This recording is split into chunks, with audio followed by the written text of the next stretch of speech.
coming from Atlanta on some hating shit, but they trying to catch me down bad by myself. We step on. What about I? Musty. He was that close to me. This something musty with that chain, with that spider chain around and everything, clean clothes. That's the project boy putting on clean clothes with the dirty body. Funky mother.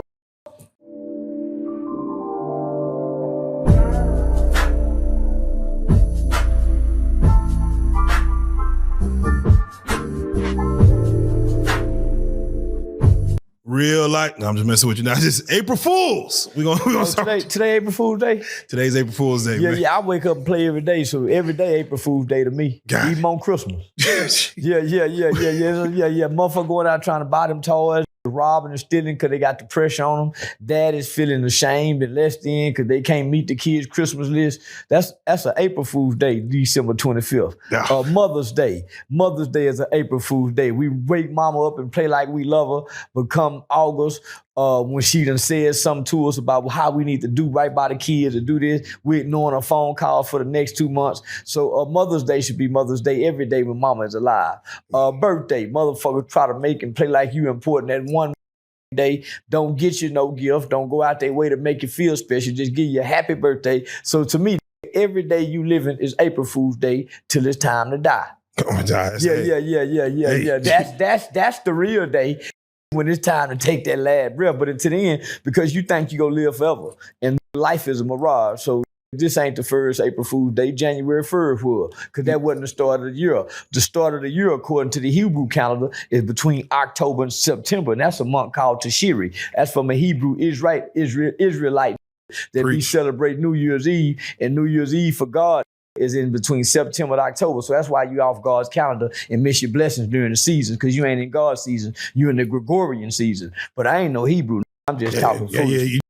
Let me ask you. Nah, because that's education right there on. Yeah. I just slipped that in. Yeah, that's education. Do you feel like men or women, you could get to a certain age where you should be playing the April Fool's joke? Like, come on, you too old for this. No, man, life is about maintaining your youth.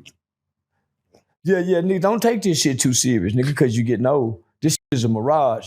Every day you supposed to be playing and smiling, even if you Poe. But I don't know how Poe play a joke all day long. Yeah. And then it gets serious. Because they can't take the joke. You know what I'm saying? A white folks joke on the job when they tell the black, hey, Charleston, hey, man, you always come in late. Next time I come in, I'm going to have to fire you. And he said laughing and joking, but that's his way of telling you because he's afraid of you because of your aggression in your facial expression and your body language every time he try to correct you. So he's kind of fearful. So he jokes with you before he fire you. Always pat you on the back. Get you all that. Yeah. A lot of people use joking to get some real shit off. Like a lot of people use jokes to tell you what they want to say, but make it seem like they joking. When say something, then I'm just kidding. No, they wasn't just kidding. Just kidding, give you a heads up, I'm just kidding. Yeah. Just kidding don't come on the back end. Just kidding come on the front end. When we both aware you're just kidding. Right. But then if you do it in front of people, it's personal to them. They resent you. Come on. So always pay attention for the punchlines from your friends. Hey. Always pay attention to their punchline jokes. It's their way of ridiculing you without having the backlash of you talking about me as a friend. So it's their way to hide behind the hate. If you got 10 friends, 2 of them are your true friends. 4 of them are your fair weather friends. The other 4 secretly resent you. Damn. Especially, now if you're the leader of the pack, those numbers change. If you're the leader of the pack, you got 1 true friend. The other ones kiss your ass, pander to you, solicit for your attention and your affirmation or your validation. But if you got 10 friends in the group and you the leader of the pack, you got 1 real friend, you got 6 fair weather friends, and 3 secretly resent you. Damn, the 3. Is there a way to weed them out? There's no way. Jesus was the only individual that ever lived that got to pick his betrayer. He was the only person that ever lived that got to say, hey, nigga, you go betray me. And Peter's, nah, man, I ain't gonna never betray you, man. You my nigga, we gonna go. Jesus is the only man that gets to pick the who betray him. We don't get to pick our people. We don't get to pick our Judas. Yeah, we don't get to pick our Judas in life, nigga, because some people come into your life for a lifetime. Some people come into your life for a season, and then others are there for a reason. Oh, come on. The ones that are there for a reason won't stay for the season and will not remain for the lifetime. They're there to teach your stupid ass something.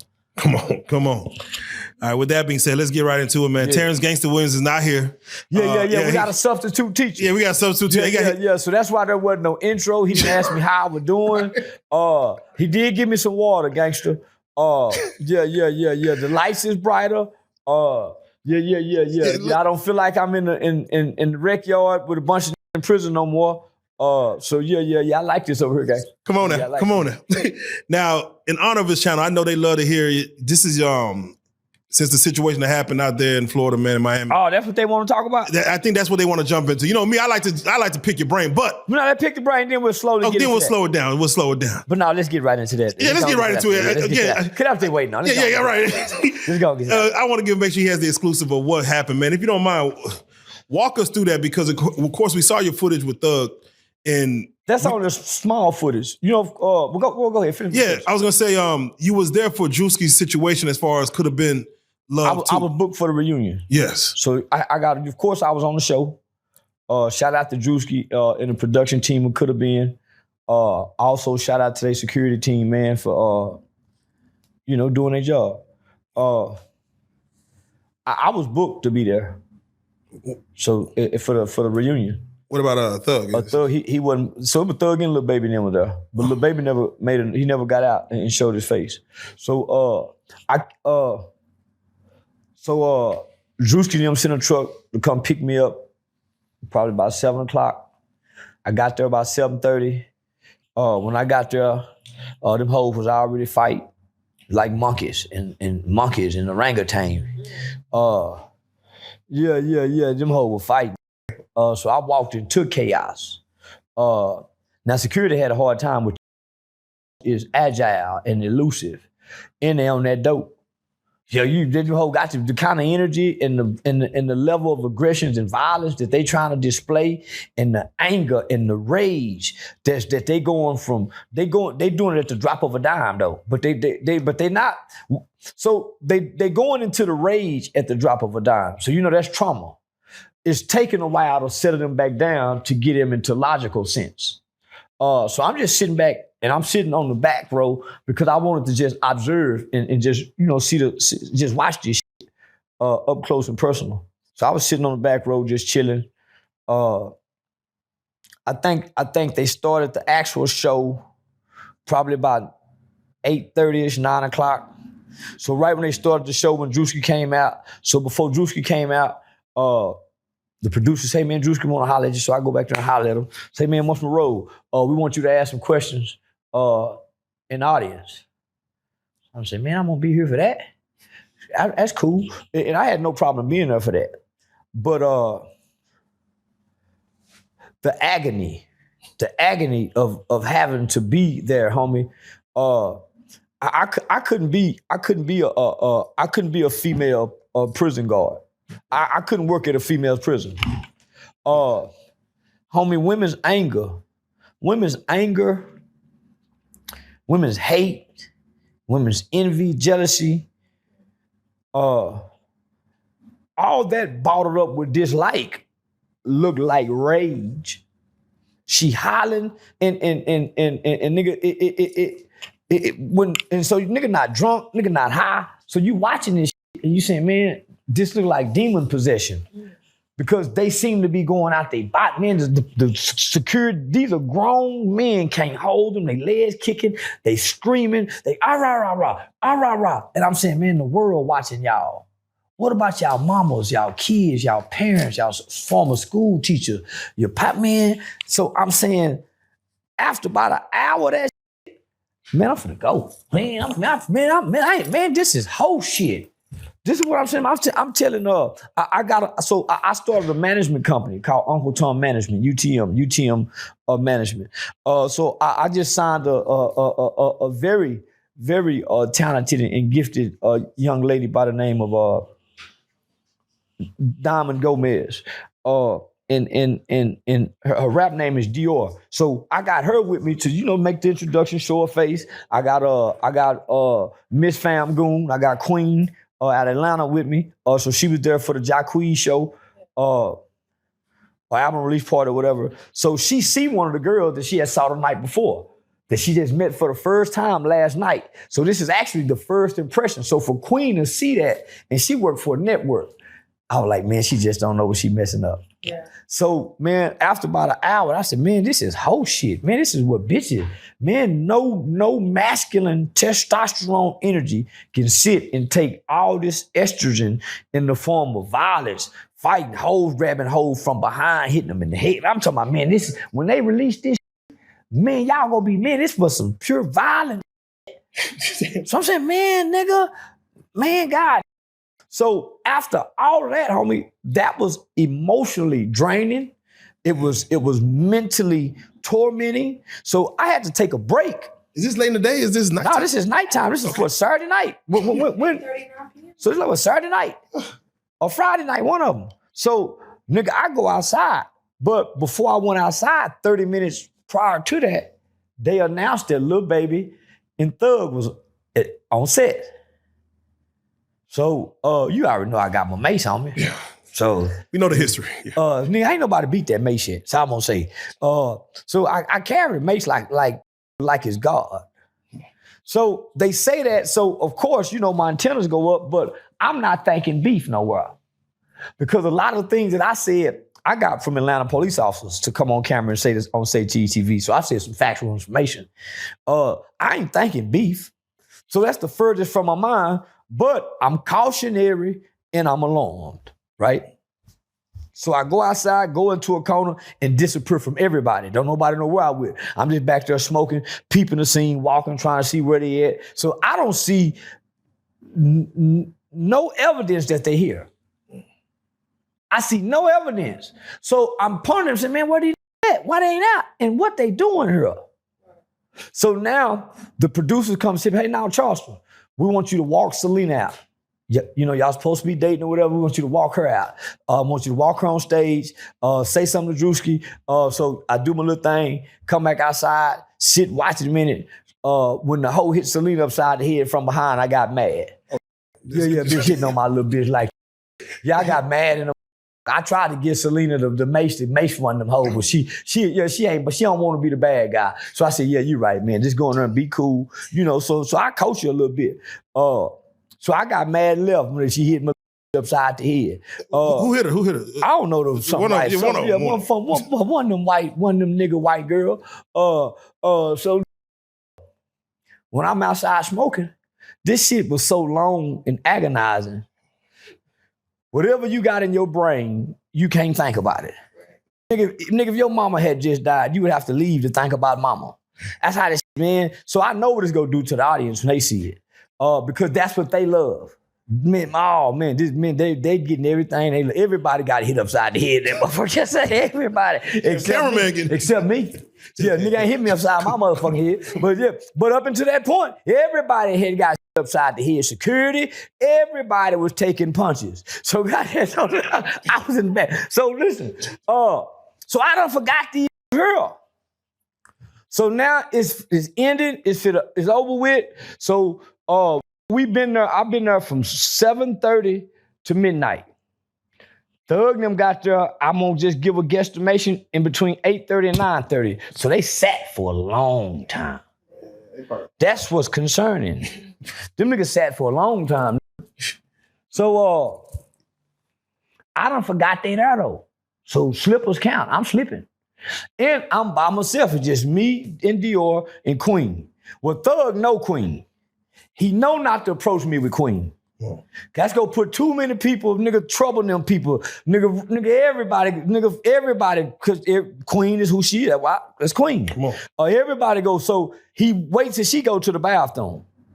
Remember, I don't see these nowhere, so I really have no alone. I was cautious, but I forgot because watching these hoes. I got sick watching these hoes and forgot it's danger. I'm a lion roaming through the jungle by itself with the lioness. Hyenas never approach a lion by itself. Nowhere, no National Geographic movie do you see one hyena approach a lion. I have never been approached by nobody but just by themselves. Even a nigga at the barbershop, both of them niggas had pistols. I have never been Soulja approached. Boy was every 600 Breezy. The Nipsey, everybody who have ever approached me have never came one-on-one, man-to-man. I swear to God, in all of my years of being disrespectful online and being approached and challenged by a gangster street rapping, all of them have been in groups. And every time they catch me, it's just a little old lion by itself, mangy in the I ain't got the brown hair around my first mangy. I've been fighting hyenas, and I got patches on my ass, ticks on my beard. So I don't look like the lion on Lion King. I'm a mangy looking lion, but I'm still a lion. And these hyenas, because hyenas running packs. Nigga, lion keep lionesses around them. That's what I do by nature. So they catch me out in the jungle with the lion, and they sneak up behind me. The hyenas never come. So one of them come front. When a hyena, they bite from the legs. They bite at the, and they eat you from the ass first because they eat you alive. They eat from the ass. So they always come up from behind. That's their strong point, is to catch you. So I'm sitting there by myself. Everything to the right and everything behind me. Every part is moving. They breaking down set. And this is a major set, and we're at Opelika Private Airport. So we're on Federal Aviation Administration property. Because the government is shut down, we didn't have TSA searching us. And we came through a gate and not the regular TSA form of screening. So security seemed like they was a little timid from the guys. They was intimidated by the guys. So I'm sure they snuck a gun in. That's why I saw the guy with the gun. A guy that I was with had a gun, say he got his gun in. Man, take it back to the car. We're at the airport before I tell on you. And he was with me. Damn. Before I turn you in. And this is our secret. No, it ain't no more. I'm not keeping this secret. Hey. So he took it back and left. So now I'm just there with the two women. So them come up from behind me, homie, for at least 15 to 30 seconds. I don't know they're there. They could have tapped me on the head, did me like that, choked me like they did Baby Boy. They could have done anything. I just feel something and stand up, and there we go, face to face. Thug. Two girl. Menacing looking. All of them tall, but the gun toting. Thug walk up to me. We step on shit. You know, you talk kind of, we step on shit. We step on shit. What? We step on shit. Does that sound like a... I take 2 steps backward because I'm thinking this fit a beat for me because that's my blind side. So I put them in my good peripheral. I take a step back, you know, put them in the, so I, it's like playing the Madden game, so I can put them in this peripheral. Because if I'm like this here, he at my peripheral. So I go this way so I can put them in my peripheral and take a step back and tell them to do it. Come on. Tell them to do it. We all just standing there looking at each other, each other. Do it, step on it. You meant do it? You meant it? I meant it. Because if I get assaulted at the airport, do you know who's liable? The airport, because there was no TSA screening. The set, Drewski's production could have been, it's a major production. Then Thug and that money they just released to him after RICO charges. So I got 3 entities I get to sue if I get touched. So I'm saying, ooh, girl, you better call IJustGotHit.com. But you couldn't have made me believe when Thug stepped to me and said, we step on shit, I'm just waiting for the pow, pow, pow. I'm just waiting for the blow. I said, Lord, I'm gonna wake up and see the Lord. When after 30 seconds didn't go by, and I watched the eyes, watched my hand move in my pocket, but I did it smooth first. I stepped back and did it smooth, like, do it, nigga. Ease back, I take another step over to the left to put me some distance just in case I get ready to shoot. But I don't want to look like I'm running. But I'm moving trail, so people is catching it. So this what get me. The with the gun say, he see I go on and ease in the pocket and grab the mace and get ready to pull. I said, what you reaching in your pocket for, nigga? Don't lose your life tonight. What, you threatening me? That's when I went to Macon. Now say you got me ass. That's when they trying to get that. So now they're rushing me. Security had to restrain them. The nigga that tried to beat for academics tried to rush toward me. The security were letting them get close. They were getting within range, but boy, when I went to, that mace make it, it's like the yellow light. It's like when you drive and truck, that yellow light make you kind of slow down. No? The mace is like the yellow light. The gun is the red light. That mace, because one thing I know, they know about that mace, it's a possibility they could be embarrassed. Yeah. This could be an embarrassing situation if I can't. And so I noticed that security was a little timid in trying to hold them back. They really wasn't trying to hold them back. They were letting them get within striking distance. But shout out to that one tall security. He jumped back from the others, stood side by side with me and said, they ain't finna touch him. I'm fighting with him and they gotta get me too. That was my, he stood side by side with me. Shout out that nigga. That nigga stood, but the rest of them was acting like I was wrong because I was trying to get everybody's attention, let these niggas got a gun on them. Because you hear me in the video, I got maced, them niggas got guns. They trying to tell me to be quiet, man. Come on, man, it's Drewski. Could have been, man, don't do Drewski like that. Get them, I'm not doing nothing. So that's when I felt like security may have let this happen, so yeah. Because they trying, I'm like, what did I do? I was sitting, for them to come over there, where was I at? You had to come out of your way. Yeah. I was away from everything in a corner, and they could have got me. But one thing I know,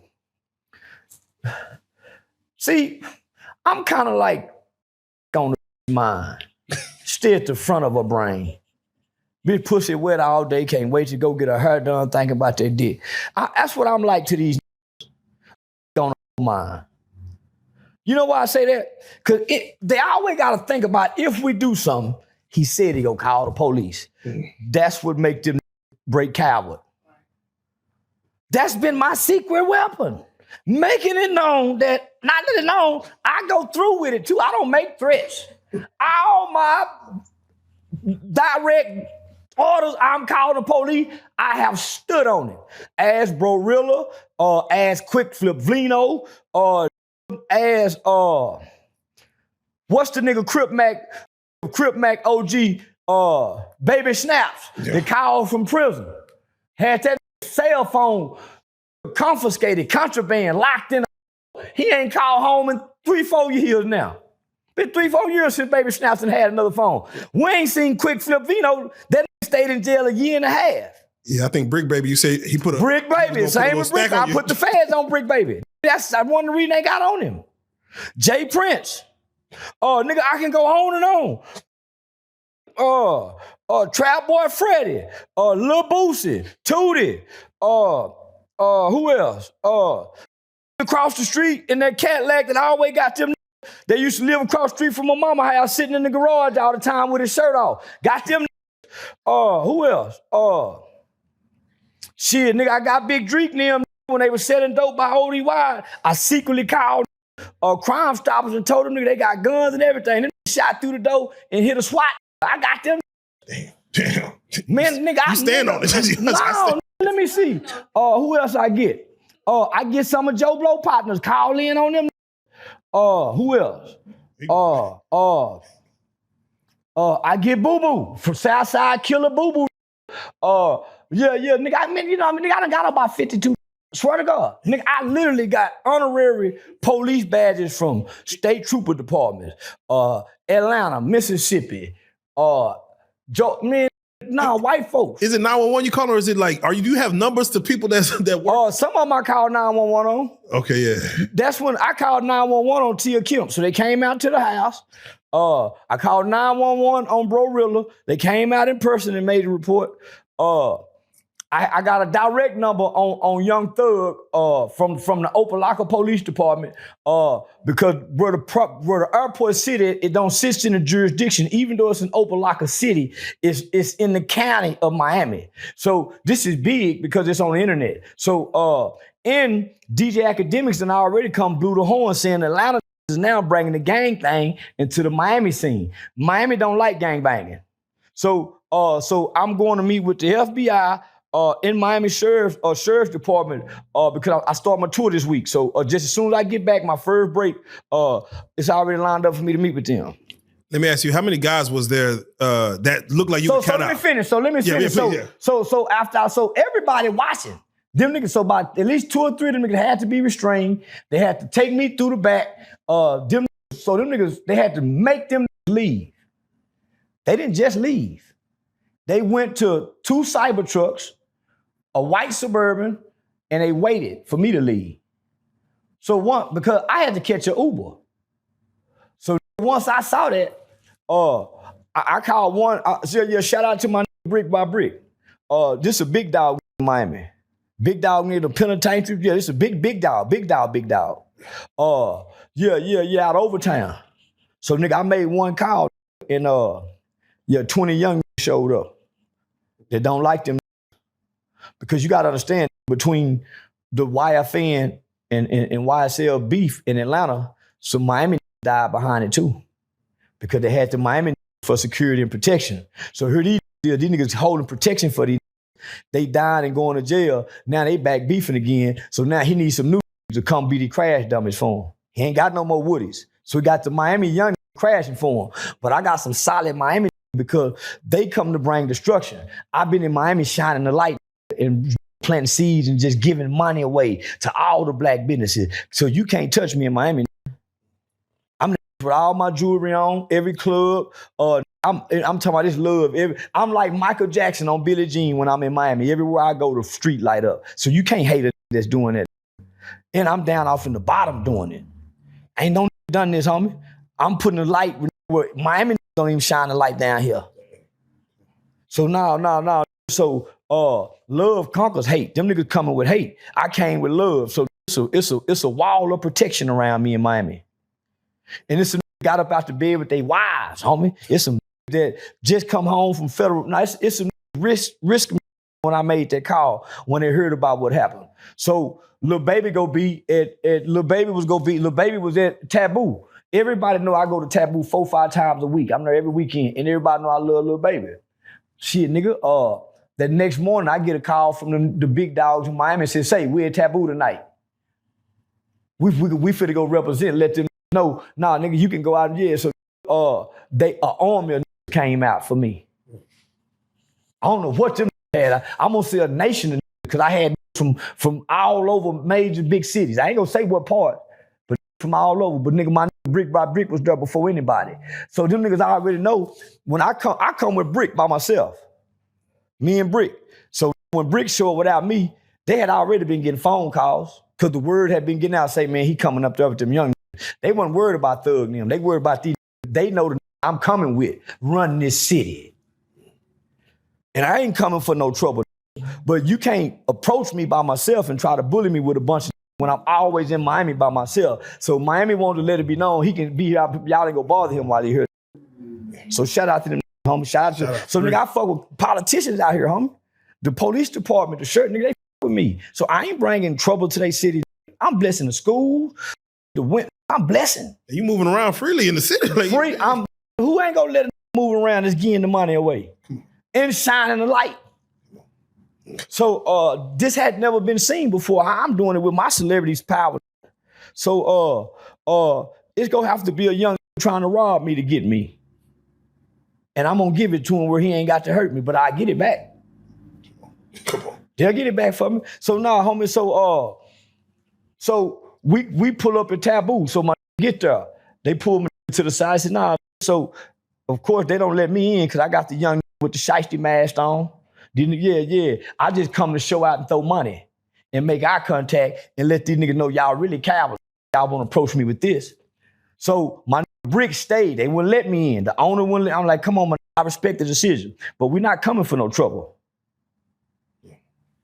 Who's not letting you in? Is it the owner? The owner. The owner. The owner didn't let me in. So I'm like, man, but I respect his decision.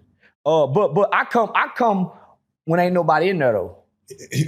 I'm in there when ain't nobody there. Consistently, weekly. So I get it. They play favoritism. So I just text my that worked there, one of the managers, the main managers, let him know, say, man, I'm gonna be withdrawing my business from Taboo. I'm going back to 24. 24 let me and Boosie in the club at the same time. Wasn't no problem. Walk by each other. So they let me know what they on.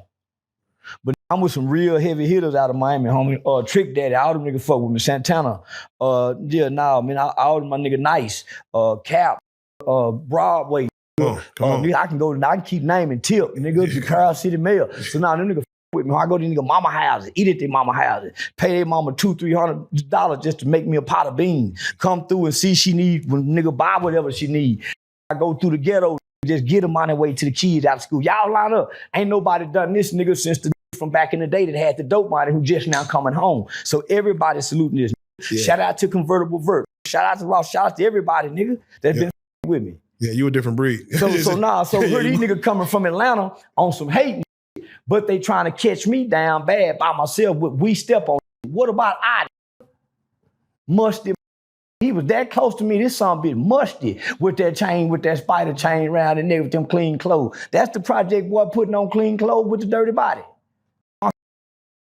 That's what, yeah. I'm saying, man, what are these? And then he said it again, it's you that's funky. When he moved his arm. Yeah, I don't know if it's because it's Ramadan just in, he don't put on, I don't know what. So now, they don't let me in the club, so we leave peacefully. Yeah. But now I had some young niggas don't even come out. Heroin nappy, all kind of shit. And I don't want to take nobody from their family, meaning the niggas who were with me. Yeah. So the nigga tell the club owner trying to tell me, you can't control none of you with me. Every nigga I come, every nigga with me respect what I say. I'm the littlest nigga out of everybody. Every nigga with me, behind me, on side of me, respect what I say. Because nigga, I'm a big dog when I talk. Why you think you watch me? Why you think when I talk, y'all listen? If you think I'm not as captivating in person with the actions to go with the words, you will fall in love with me if you hang with me a week. As you talking about. Wait, how fast did the word travel of what happened at 9 o'clock to...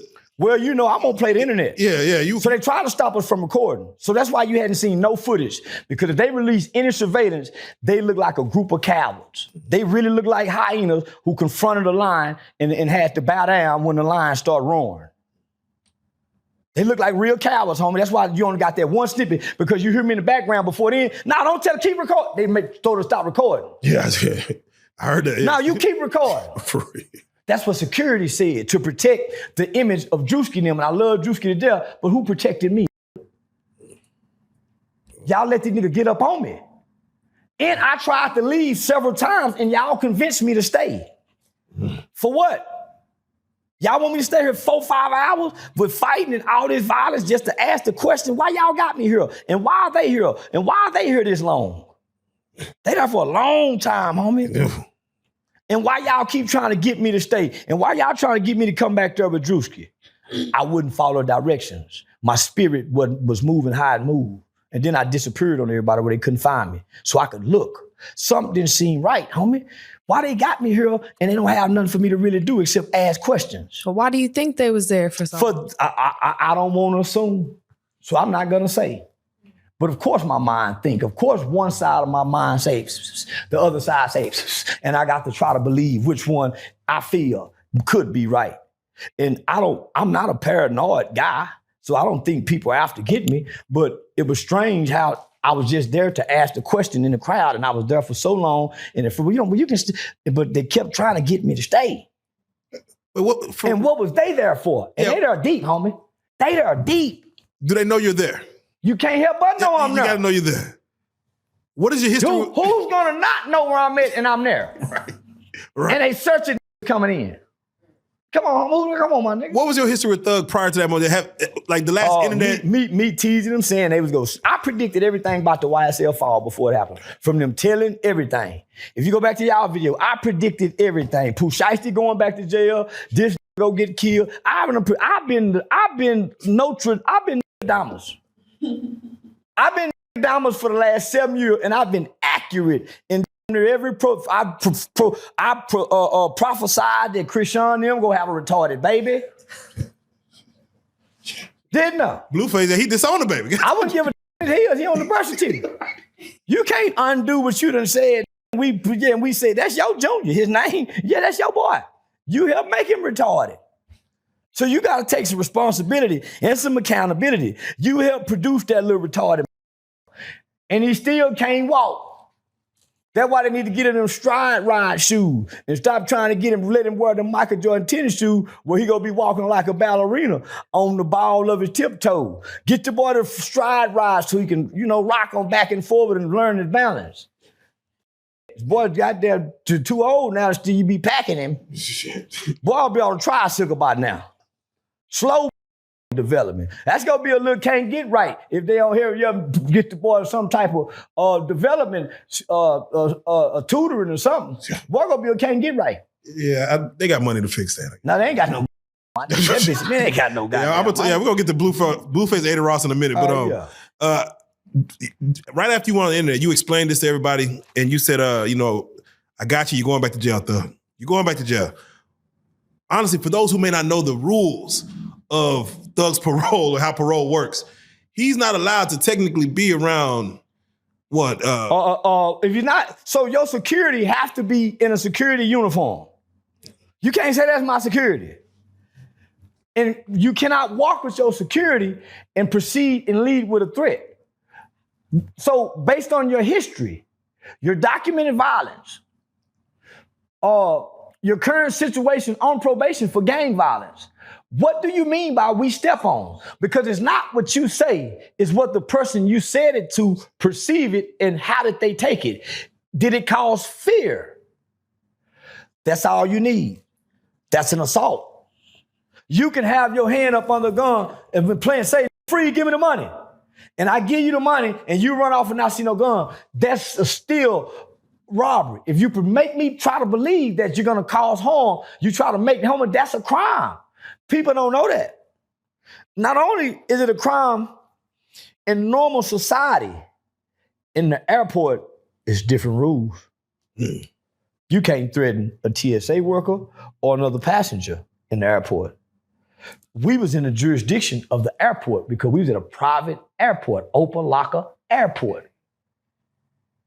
How did he get a gun in there? Well, the government is on shutdown. We're already in heightened, we already been heightened as a country with the war. Iran is about to attack. So we already heightened with security. So now you have these gangsters roaming through the airport, sneaking firearms through because it's a lax airport. That's why most people who try to sell drugs go get the private airplanes and fly. You want to fly with their weed, they go fly on the urban because you don't have to go through the normal TSA screening. And they know the security. One of the homeboys run the security company. So this is still a part of a RICO gang mafia type intertwined or organized crime still. Right? Because now you're trying to use intimidation, bullying. That's what's in the RICO. So you're still ongoing and carrying on with intimidation tactics, bullying tactics, and threats to cause harm and violence and or possible death. We step on. That's killing. You're not a tap dancer. You're not a cheerleader where you jump up and step on somebody's shoulder and show your ass and flip where we can see your panties and land on your feet and say, yay. You don't do that. You're a gangster that kill people. Step on me and kill. So that's what I take. The guy said, don't lose your life. So what will cause me to lose my life? What do you have? So those statements alone, 2 statements from Thug, 1 from the guy. Before I even got a picture of the guy, I went on live that night and gave a detailed description of a guy, the guy I said that had the gun. That's the guy with the white shirt with the hat on I posted, with the kangaroo pouch I described. I picked him out in the lineup and photos people sent to me that took him that night to make sure. So I didn't know the next day somebody from Atlanta, I have friends in Atlanta Police Department. Hey, can I send you these pictures? Thug just threatened me. Can I send you a picture of these guys and you can see if they're gang members? Please hurry up. Thank you, sir. So now everybody say, oh man, you wrong. It's a little named Lil Corey. Oh man, Charleston White pushing P, you represent Thug. I still hadn't heard y'all push P to no victim's name. Y'all taking sides of the gangsters and the killers. Once again, I'm sitting looking this way. Remember, I told you I never seen them there. So I forgot that they was even there. They came and reminded me that they was there. Remember, I told y'all I forgot the threat was there. I thought the threat wasn't there anymore. They went out of their way to come behind me. I don't even know they coming. I can't see them coming, y'all. What did I do wrong to make him on probation come threaten my life? God. Because he hadn't learned the first time. Remember, he was in court with them praying hands? I'm finna have him on his knee like Boosie bleeding, praying that boy. Ooh, he gonna be putting his forehead on the ground. Allah Akbar. I'm finna have him switch over with Rollo now. I got his motherfucking ass. Got it. They think it's a game. So he done had some people that I know. Shout out to my out of Macon, Georgia. He done had some people that I know call and try to check the temperature. Call back, oh man, they don't think it's serious. But this what they know serious. They saw that in the club by itself when they wouldn't let me in. Cause he wanna look at these. That one that was there before I got there went in the club by itself because they wouldn't let the Doom Squad in. He stayed there all night watching them. They watching him. But you know what they noticed? Every big dog in Miami in the club went up and shook that hand. So now guess what Thug wanna do? Say, man, we want to talk. Say, Sco, holler at Rebranding, holler at him. Now they want to talk. I don't want to talk. Y'all stay out of this. I've gotten the police involved, fellas. This is above y'all pay grade. This is above a gangster street club owner's pay grade. I got the police involved. And I think I might need police protection because I'm finna take down a gang of because they trafficking that weed across the state lines, and weed ain't legal there yet. 4 pockets full and YSL, then come with a new spider gang. The police call it a hybrid gang. Bloods and Crips and different niggas from neighborhood then come together. They using the Miami and starving because the Miami is starving. Ain't too many opportunities for my niggas. So I come bringing opportunities. Thug and them come bringing traps, just feeding the rap little crumbs. Getting them little crumbs. I'm changing their lives. I'm making mamas proud. He getting a bunch of new crash dummies, a bunch of woodies. And he getting them crumbs. And Whack 100 gave me the biggest game possible, nigga. And this is why I've been with him and trust him wholeheartedly. I went to an event and didn't know it was Whack 100 event. Surprised me. But I was looking and seeing who was at the event. I said, man, how that little old short? She a little Fred Flintstone got all these. Man, got billionaire motherfucker. How many got some motherfucker there? So nigga, come here, nigga, come here. And I'm thinking to him, say, man, nigga can't talk to me like that. Man, come here, nigga. You know, you rough talking. So I get up and go, put my feeling to the side, how with the rough talking. Let me show you something, nigga. We walk up to 3 white men. He says, hey, nigga, that's a billionaire. That's a billionaire, man. That's who do woo. Say, man, how y'all doing? Hey, what's going on, Whack? Say, man, what do you call? He say, man, we got a free agent. Guy by the name of Charleston White. You ever heard of him? He said, I don't think so. I said, man, great. He's big on the internet. He threw me an alley hoop and said, man, keep your eyes open for him. And walked away and looked at me. I got ready to shake his hand. He hit my stomach and said, man, if he don't do that for you, don't introduce you to people like that, he really don't fuck with you, and walked off. We didn't talk for months after that, but we developed a different kind of bond after that. That's real shit. Yeah, actions speak louder than words. So, Thug ain't putting on. He dragging niggas along for protection. I walk like a nation by myself at 125, sometime 130 pounds, 5'7", 5'8". I move like a nation, like a real king. Because I learned 2 things. I learned 3 things from the Black Panther Party, Huey P. Newton. Feed, clothe, educate. Feed, clothe, educate. You can feed them, you can clothe them, but if you can't educate them, they go rob you. That's right. Yeah. If you don't mind, because this thug situation, it reminded me of a conversation we had a while back, and I want to revisit it, which is recidivism. Yeah. Like for within 5 years, 90% go back within 5 years. It's for thugs. Shell Kale going back, most of them going back. Pee Wee going back, all of them going back because they're still trying to push the gangster shit. Everybody else who have changed their lives are prospering, doing good. Everybody except this one that's being bitter, he hateful. He doesn't even put a damaging stain on Mirage Scientist's career. He done hurt her by being because the world look at her like a fool. She's law in sin. This not her husband. He prison guard. He Selena. Come on, homie. And Selena guaranteed that you her with no rubber. So when you lay down with her, everybody she done lay down with, he gonna take it back and lay down in Mirage. I'd rather stay away from home than do that. Why I ain't been home? I don't take nothing back to my wife. Come on. The vow say for better or for worse, so why don't you leave her? Because the vow said for better or for worse. Love me during my worst. It said for better or for worse. The promise was don't ever leave me for nobody. Cool, okay, baby. I'll stay. I ain't leaving you.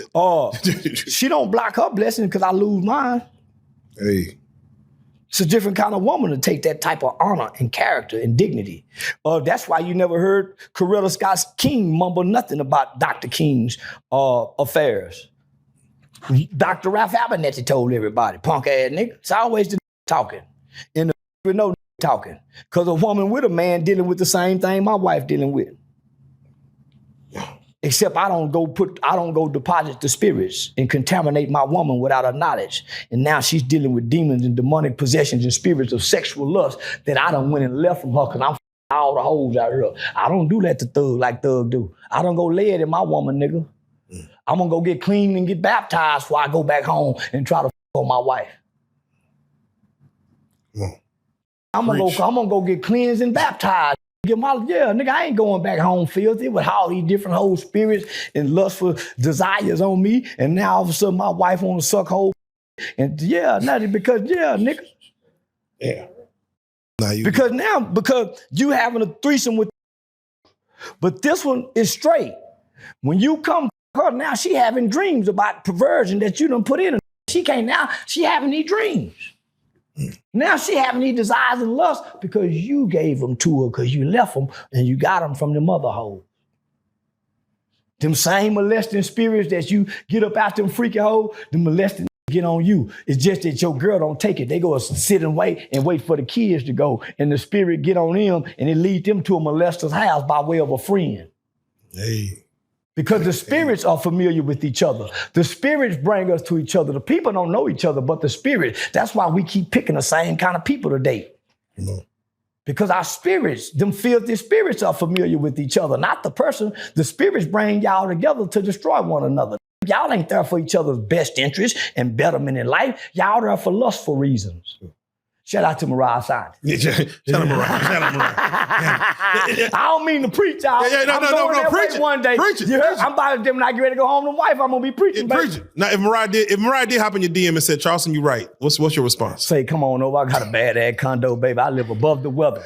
Above the weather. Say he had to borrow Aiden Ross condo and he trashed that. I got a maid come every week, baby. That bitch is pristine clean. And I change the sheets every week too, baby. I promise. And I change my toothbrush every 30 days. You need to keep there 6 months. And they brush their teeth in and out. They ain't got a tongue scrubber. Come out 3 times. Don't go back in once you go down. I promise. I used to go to the dentist as a little boy. Come on. Now, to end that combo, like... Ass nigga. Say, I made them look like hoes. I swear to God, nigga. Yeah, they really try to get me now because I'm looking undefeated. Bro. Everybody y'all think that should have got me, should get me. I'd have been in California, Chicago, and undefeated. 50 and 0. The nigga that hit me in the head with the barbershop, I come up out with my pistol busting and called 2 aggravated assault charges. They won't tell that part. That's what I kept going to jail for. They kept putting the animal cruelty, but now it was 2 ag assaults with the animal cruelty. And I beat all 3. Where does one get a flame? I spent over $100,000. Where does one get a flamethrower from? I'm not telling my secret, but go to the gun show. Go to the gun shows. If you start going to the gun show, you'll find everything you need. Well, there you go. Felons can go there and sell guns without a background check, and somebody asks hand to hand. As long as you do a bill of sales, you can buy another one. Man, yes, man. Don't give the only way to beat the white man is with his law, and don't know law to beat the white man. Yeah, we slacking. We slacking. And all my guns and everything I got is legal in my name or in my wife's name. There you go. There you go. My son work at a gun store. That's even more real. We in Texas, y'all. We in Texas, so Florida, same thing. Know your Texas law, yeah. Know your Florida laws same too. Thing. They elusive. Know your Florida laws. You mentioned Whack 100. I have to get your take because you got Whack 100, you got respect for him, you got Aiden Ross, and you got this brand risk fight. That of course Whack 100 saying he didn't get paid, Blueface saying he didn't get paid. And then, of course, you have Aiden Ross saying... Blueface got paid. Yeah, it said... I heard there was a breach of a contract. So. It was a breach of a contract, but it's more of a misunderstanding. Wax the type of homie. If his client signed for a fight, say he made $300,000, probably $200,000 was in sponsorships. Yeah. So he probably made $100,000 with Aiden. Cause I know Aiden ain't gave him $300,000, they gave me $100,000. So I understand the game. Sponsorships came in. That's why you seen patches on his shorts. The agreement was you have rain bet, right? He probably had rain bet. I wasn't paying attention to the shorts. Whack 100 paid Blueface before the fight. So this is why Whack hollered, because that's his money he needs. I need mine back. Yeah. So I understand it. So once I learned that, I quit speaking on it. But of course I'm gonna take Aiden's side, nigga. I ain't going against y'all don't go against y'all. So, of course, I'm going to come defend. Because I'm saying, homie, it was a great fight and the fight wasn't rigged. Me and Wax sat right there on the side, homie, that fight wasn't rigged. The boxing commission, it's too much going on with illegal gambling in the country that the feds is already looking at. So I can't see Aiden getting all these millions of dollars for this new brand sponsorship, and he's risking it. Yeah, for the person who loses the fight to say it was rigged is kind of, if you consider it lost. Well, just to even say that, homie, it could be defaming. True. Because people on the outside gamble through what rain bet. Yeah. So of course, homie, it hurts the credibility and puts everything in question. So I get it, and I'm saying, man, you wrong, homie. It ain't that serious. You know that. Yeah. Yeah, you ain't. But I understand, nigga. When you expecting 300,000, you probably get 70,000. Yeah, man. Because you done promised mama 20. Yeah. Then you want 30. So you need that 300. Yeah, so I'm not saying it about Whack, but shit, nigga looking. But they got a good working relationship that shouldn't be tarnished over a heat of a decision made in the heat of the moment. Right. Because it's right out for loss. He in his feelings, the world watching. I think they gonna work it out. Yeah, they gonna after talking to Whack, talking to Aiden, I think they gonna work it out. Oh yeah, no, too much. Yeah, and Whack called me like, "Come on, bro, you goddamn, you gonna call this gangbanger?" Cause in all fairness to Whack, the sharp and smart. No, he more than just a dumb gangbanging. But I'm gonna come online and do my thing. Whack, God, you all understand this by now. Call me, let me explain to you what I'm doing. And so that's one thing I love about him. Anything I've ever said after we befriended each other, he've always called me and say, God, you gonna do me like that? I got to get back in the algorithm. So yeah. So yeah. He said, you know the game. Well, you know the game. Hey, so my nigga be understand. Yeah, shout out Whack. Yeah, niggas better not act like they ain't watching me for about 3 weeks. Yeah, ain't no telling who I might cuss out. Damn. Oh. So nah. I with Whack though for real. Yeah, that he has wisdom. When it comes to No Neck, did you believe he was gonna put on such a performance? I didn't think No Neck could dodge punches. Yeah. Well, he can't move his neck. He got to Mike Tyson. He got to move like this. He got the shoulder roll like Mayweather. And he was trying to head move and it wasn't working. But nigga, his punches was coming hard. They were slow and hard and heavy. Say, boy, if that boy can find some kind of way to get him a neck, he owns something. Boy. He owns something. But he don't need no neck, nigga. Holyfield didn't have now. He had them muscles sitting up on him, but them big old muscles that was sitting right there. If he can make them muscle up, he can put a hump on them shoulders, he'll be a bad and he'll be fine to a hoe. Damn. You got to put some hump on them shoulders. Damn. Make the neck, I don't know, I might take man, them muscle nigga got some humps. You know what I'm talking about, man. And he got to hump them shoulders, nigga. Damn. Just to circle back to Drewski real quick, how was Coulda Been? Homie, this is some of the best entertainment we got for our era. Yeah. Did you have a game plan going on there? Like how you gonna, talk to Selena? How you was gonna go about it? Well, you have a game plan? I did what I was told. Yeah, nigga, I did what I was told. If you give me a script and you give me directions, the do's and don'ts, I follow instructions to the T. I couldn't do it as a little boy, but I can now. Now, nigga, if you tell me what to do, I go deliver. That's why I'm good on camera. You gotta tell me what to do, and then I might go overboard. I might become offensive because I don't know what to do but get your attention. But if you got their attention, you say, hey, Charleston, this is what I need you to do. You'll get an award-winning performance out of me. And that's what they did. So shout out to the production staff. They giving the people what they want, homie. There was a female there like 6'7" or something. Mutombo. Yeah. And I was a little too mean to her, so I want to apologize to you, man. Cause she's really sweet in real life. She's really a sweetheart, homie. So I felt bad. So after being on the show all day, and after cussing them out and talking to them like that, Selena really cool once you talk to her off camera and get to know them.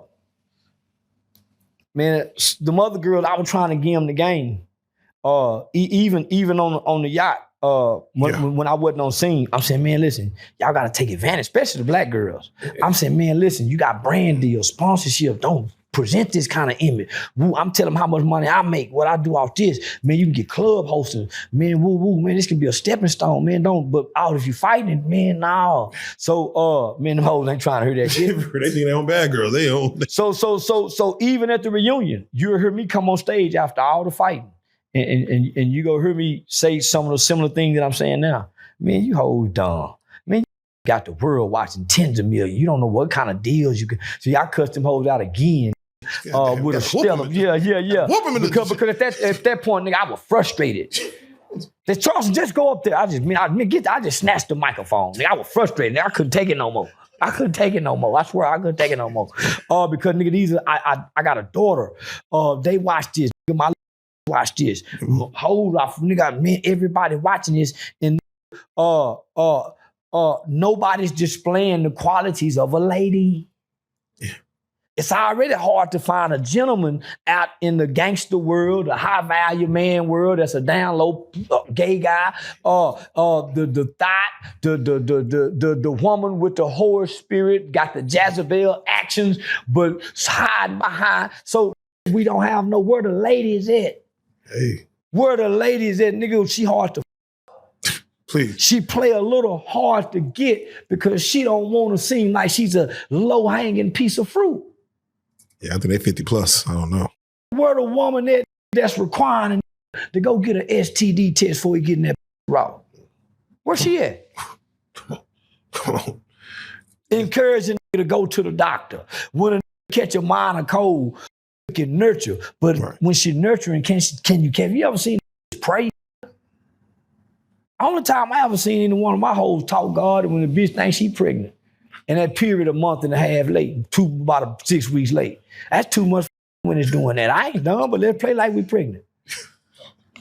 I know that's an off-balance pH. This bitch heard 1 month. This bitch used to be on time. Well, I can judge it now. Now I don't know when it's coming. That's how I know a hoe. Cause one thing about a woman, she go teach you a period schedule when she first meet you. Facts. How you know your hoe remember the period schedule? Come on. Remember the ovulation time. She go tell you when the wettest and the hottest. So if you ain't getting it during ovulation, somebody is, because she got to get it during this time. So if you ain't getting nigga, so I done miss ovulation. I ain't had that ovulation in a minute. I I'm getting it with the brakes on it. With the brakes? Yeah. I'm getting that motherfucker soul. Cause I'm coming through burning rubber. Motherfucker smelling like burnt rubber. Cause I'm trying to get it to, do like it do when it's, ovulating, man. Right.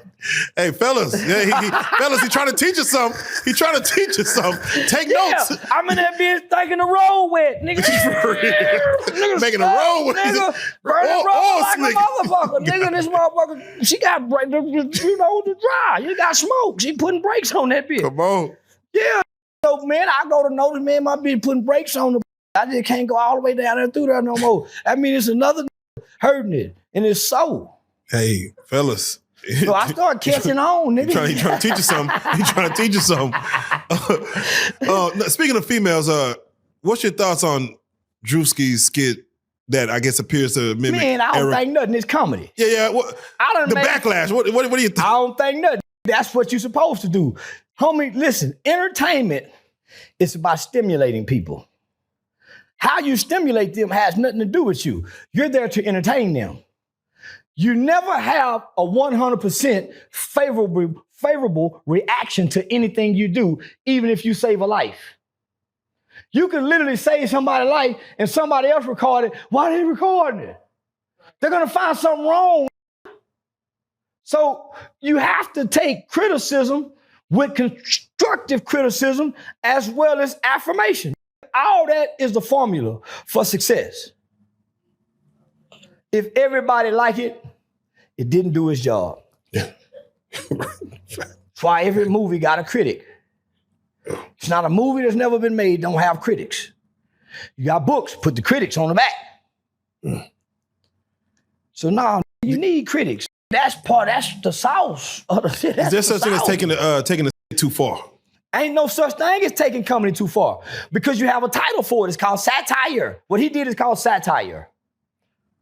Had he mocked Charlie Kirk's shooting, him falling, that would have been considered dark humor. It's fair. You have terms for these things. It's fair. Some of us see this half empty, some of us see it half full. I don't look to see it no kind of way. Because it generated what it's supposed to do. It did what it's supposed to do. Generate a reaction. What the man, I can't believe he did that. The last one did it. He keep getting better. That's what's so fascinating about this shit. He keep getting better. Keep getting better. You know, where can he go from here now? Right. He got to do me. But he too fat to do me. And he too tall. The nigga might lose the weight just to do you. Yeah. Boy ain't got no He that hips. dedicated. And he a big with no hips too. So so it make him look not needed. But he was an athlete. But no. But nigga getting better and better. All right, man. Well, we love to see Drewski do some more. Man, keep going. Damn. Yeah, keep going. Now, I got to get your take on this because, Cameron had Shine and, of course, Mace on the show come and talk with me. And then they both talked about dating Brandy at the same time. Yeah. And then Brandy just the other day had came out and said Wanye from Boyz II Men, it actually been messing with her forever that she was 15. That bitch lying. And nigga, that was normal back then. Yeah, he was 22. That was normal. Yeah, that's what he tried to... That was normal. That's why nobody's responding. That was normal. It was normal in middle school for me in the 8th grade. My 8th grade friends had 12th seniors. When they got out of school, them niggas were picking them up in the 9th grade. That was normal. Why you think R. Kelly got that was normal? You can say all you want to. A lot of y'all mamas and daddies is that age. Yeah. I caught my baby mama fresh out of high school. Goddamn. That was the saying, catch him out of high school and draft him to the pros. But realistically, 21 is not a grown man. 21 still got to get permission to leave out the door. But you better make sure you're in here tonight. I don't care. You ain't grown till you get out this house. So you 21, you still getting fussed at. Some 20 still in the senior in high school.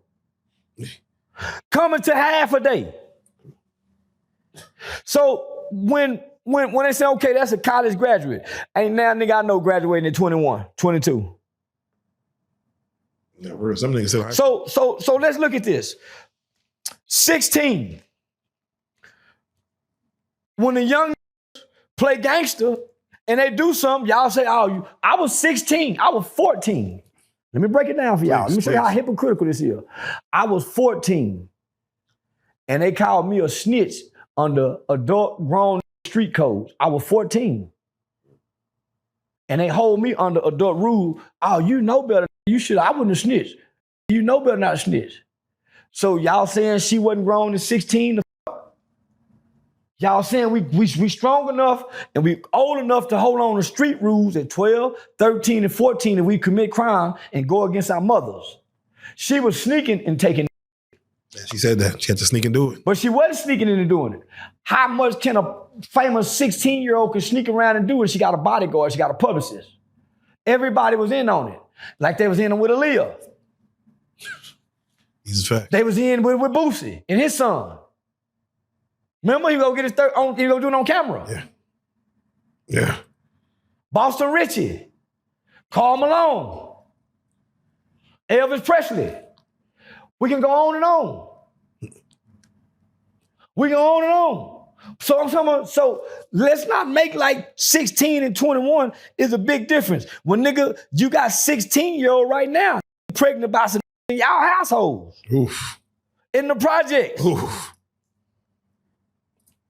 Oof. So you mean to tell me these with 6, 7, 8 kids at my age, y'all don't think they got some young baby mamas? And matter of fact, coming up out the ghetto at 16, the boy and the girl grown in them. Grown in them. Why do you think they care so much now? To sell the book, the memoir. Great for book sales. Shocking. In hindsight, yeah, you feel bad, but you didn't then. Right. You didn't then.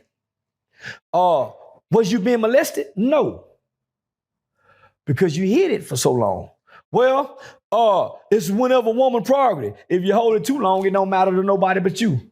She said she was groomed by who? By 21, 22. By who? So this is what I did. This is what I did after her response. And I did this before I came to this interview. I've been listening to her song and him all day. She wasn't groomed. Yeah, but she's singing them. Those were her words, sung perfectly, harmonized to perfection. It even speaks on her age. I can bring up LL Cool J song when he talk about hanging out at the high schools, and he was in his 20s. It's a LL Cool J song, Mace. It's a Mace song. It's a Mace song. It's another rapper I can think, motherfuckers say 8 to 80, blind, cripple, or crazy. 8 to 80 is crazy. You may be young, but you're ready. What you think he meant by that? Young. Age ain't nothing but a number. Come on, homie. That was during that era. That's before little girls turned bulldogger. And they was hungry. This is for fur bumping and grass mowing started. This was everything. This when 2 Live Crew and shout out to Luke when they made that song talking about little girl wanted. I used to sit that dick up on my belly in school and say, look at my neighbor. And all the girls want to see. They be looking for way over. Look at my neighbor. That be sitting up there. I'm not. From 3rd grade to 6th grade, that was my most returning black flip. I was waiting to get to Miss Workman class to flash that law. Nigga throwing the football at recess, could hula hoop, shadow boxing. I'm waiting for the little girl's eyes to go to peeking. So I look, just show her, Charles. They get, because the teacher won't know what's out here giggling for. Miss Workman didn't play. But yeah, now I was flash guard. And the little boy wanted to see it too. Especially when they started getting her on it. Around the 5th grade, that motherfucker out further to get her out.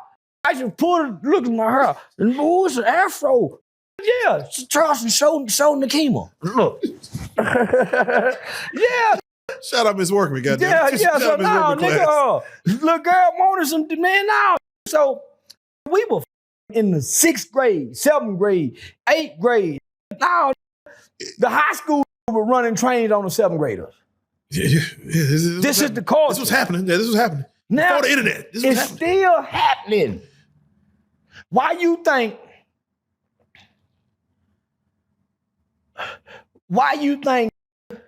the old hoes still trying to strip late in their 30s? Young hoes coming in, nigga, and them hoes remember the glory days when they were young and were getting that money like that. So them old hoes come in with the old strip club game and try to bully the younger hoe with the reputation and the popularity. But we've been seeing you hoes for 10 years, 15 years. Who is that new little motherfucker right there? Bill Belichick went and got him a 21-year-old. Jamie Foxx got him a 20-something-year-old. Anna Nicole Smith was 19 years old, had an 80-year-old. Everybody want the youth of Fountain. So let's not make it like he all the way wrong. Her mama didn't say none of this. She can still press charges. Because there's no statute of limitation on rape. She can still press charges. So now, hindsight ain't clear sight. Yeah. Like you said, plus you was singing about this. So when you... Man, listen to those lyrics. Right, and how passionate they were. What feel good at 15, of course, won't feel good at 30. When you look back, you look at their flaws. I really didn't really. Yeah, okay now, but then you can't undo this. You can't make it wrong when it was right then. And I see people in the comments say, well, just because it did, was it right? Yeah, it was right. You wasn't alive then to know that it was right.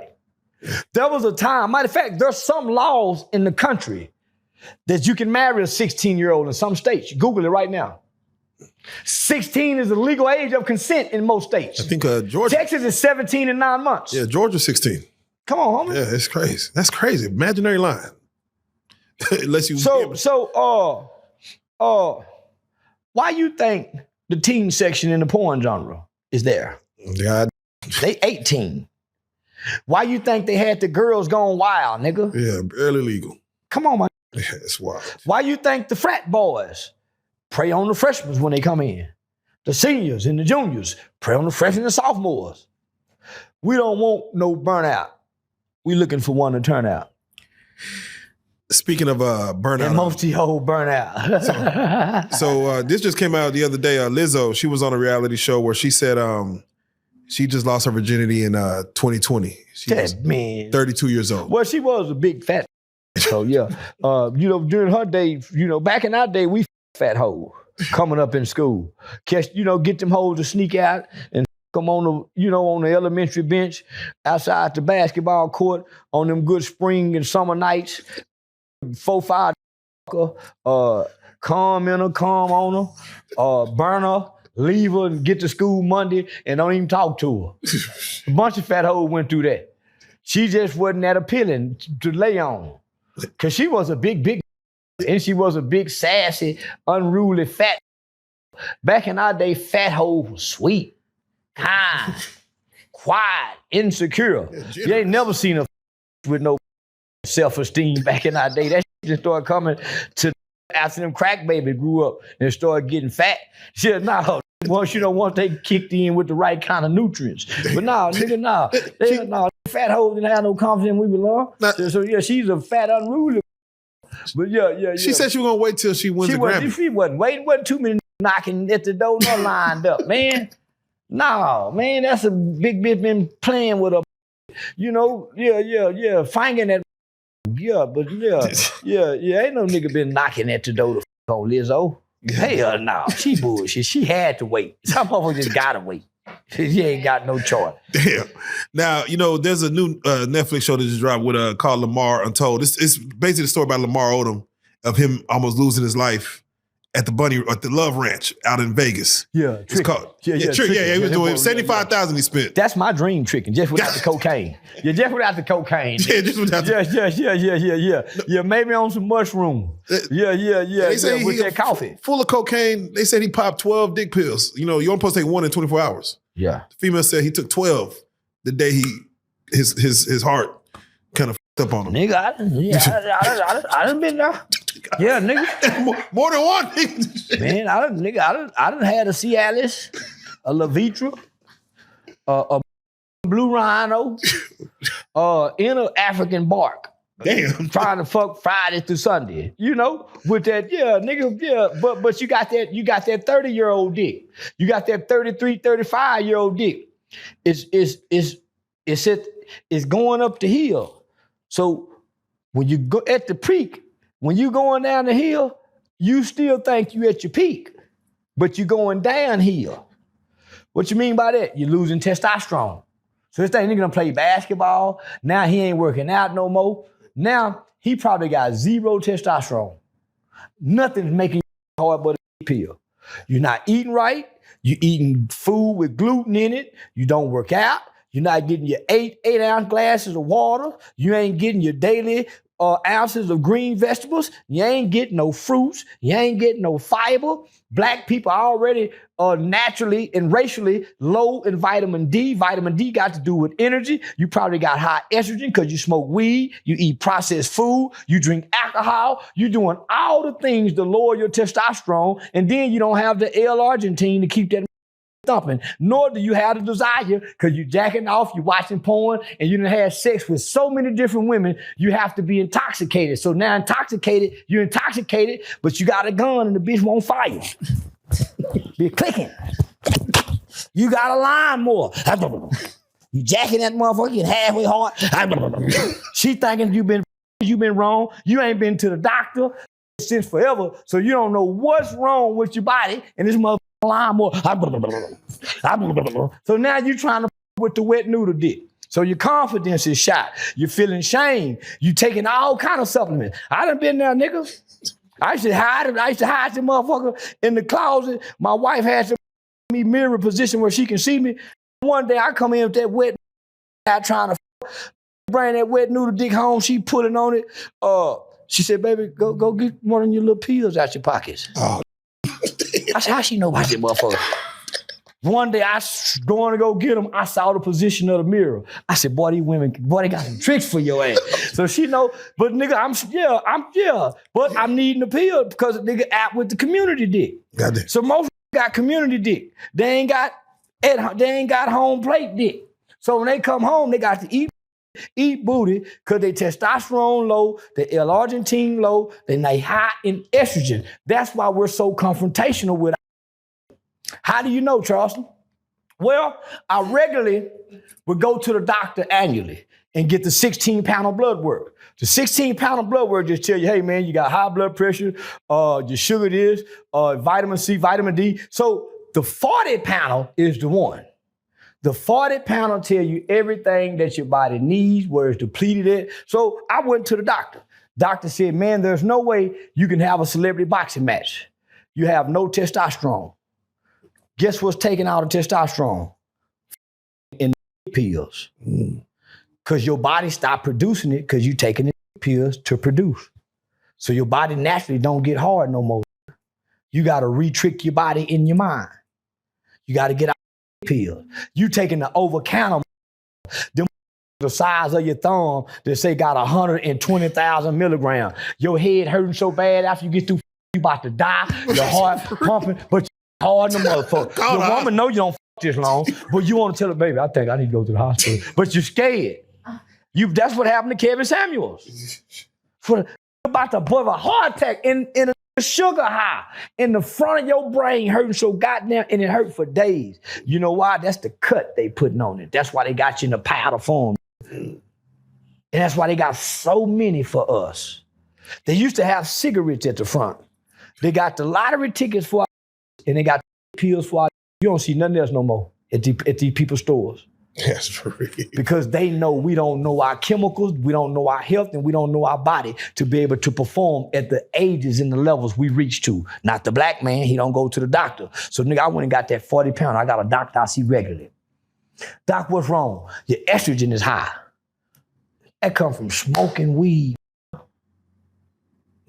It's estrogen. That's why most get feminine. Weed increases estrogen. Not only that, you drinking out of these bottles. It increases your estrogen. That's why every boy gay now. High levels of estrogen, I swear to God. Wait, was it the way the bottle shape, or was it what you the talking? Chemicals. Oh, okay, the kind of bottle. Okay. That's why when it's empty, You hear it making noise, chemicals. Goddamn. Don't leave it out there and then take it back in. Then your processed food. Your food with your gluten in it, all increase estrogen. Why? Your government never have to worry about their men with high estrogen levels. They could never be warriors. They don't have the testosterone to be. That's why the women are more in charge. She's more testosterone than you. That's why you argue with your woman so easily and fluently, nigga, because you have estrogen levels to make y'all compatible to do that. A man don't argue with women. He storm out and leave or slap her in the mouth and make her be quiet. There's no other way for a man. Yeah. That's why domestic violence, there's no other way. That's why you gotta let him leave, ladies. There's no other way. He either gotta leave or shut you up because men don't argue. If he got the chemicals and the testosterone of a man, you finna get kicked, a rough house, push to shove. But if he don't have those testosterone levels, you and him will argue like all day long. Goddamn. Dwight Howard locked his female out the gate of the house. That's the right move. If that's we have to depart. Yeah, you got it. If we stay, we'll hurt each other because you're bringing me to the emotional state. That's the lower part of me. That's why I get horny and can't think. Anytime I go to the lower part of I'm weak. So for me to have to argue with you, I have to get in my feeling. Nigga, no, nigga, that's why they say, nigga, I ain't finna argue with you, nigga. What we gonna do? That's why two that argue have to fight to shut one another. I hit you in your mouth. You cannot be a man and argue. That's why you don't see two world leaders argue. Right, it's supposed to end that. We're supposed to end with killing each other. Two men don't go back and forth. Nigga, one of us either stay away or die. Those are the only options with men. Men don't hit other men, nigga, because you know he got to kill you, you got to kill him. It don't end no other way. Or we stay away. You don't try to get them to come together to talk. If they willing to stay away from each other, they're not trying to hurt. Let them stay away from each other. Stop trying to squash the beef, nigga. Right. If two men have a problem, three men can't solve it. Hey. One of them pretending to go along. Hey. If two men have a problem, three men can't solve it. Come on. Ain't no odd decision. Yeah. Now, with Lamar and this whole situation, it made me question and ask you, brothels, they're legal in Vegas outside the city. It said the county has to be 300 people or less to have a legal Everybody brothel. know Vegas, Sin City. You can buy out there. Yeah. Would the world be a better place? I can't seem to ever buy none. Yeah, but I always run up on a no African American. I done stayed up all night calling trying to buy pussy. Goddamn. I'm talking about nigga in the parking lot because I don't want my niggas in the room and know I'm trying to sneak and buy some. I'm gonna get another room. So I'm in that bitch all down till the sun come up, calling hoe after hoe after hoe. Is you black? Yeah. Can you send the cash out? Man, well, I'm gonna send the well, you gonna know who I am. That's why I just go to the strip club and hunt. Yeah. Look for that gazelle running in the pack that done stepped in the pothole that can't keep up. Yeah, with the wobbly leg. Yeah, that's how lions hunt. Nigga, he don't try to catch that bitch running fast in the front, jumping over everything. You catch that motherfucker in the back. That baby, that wobbly leg.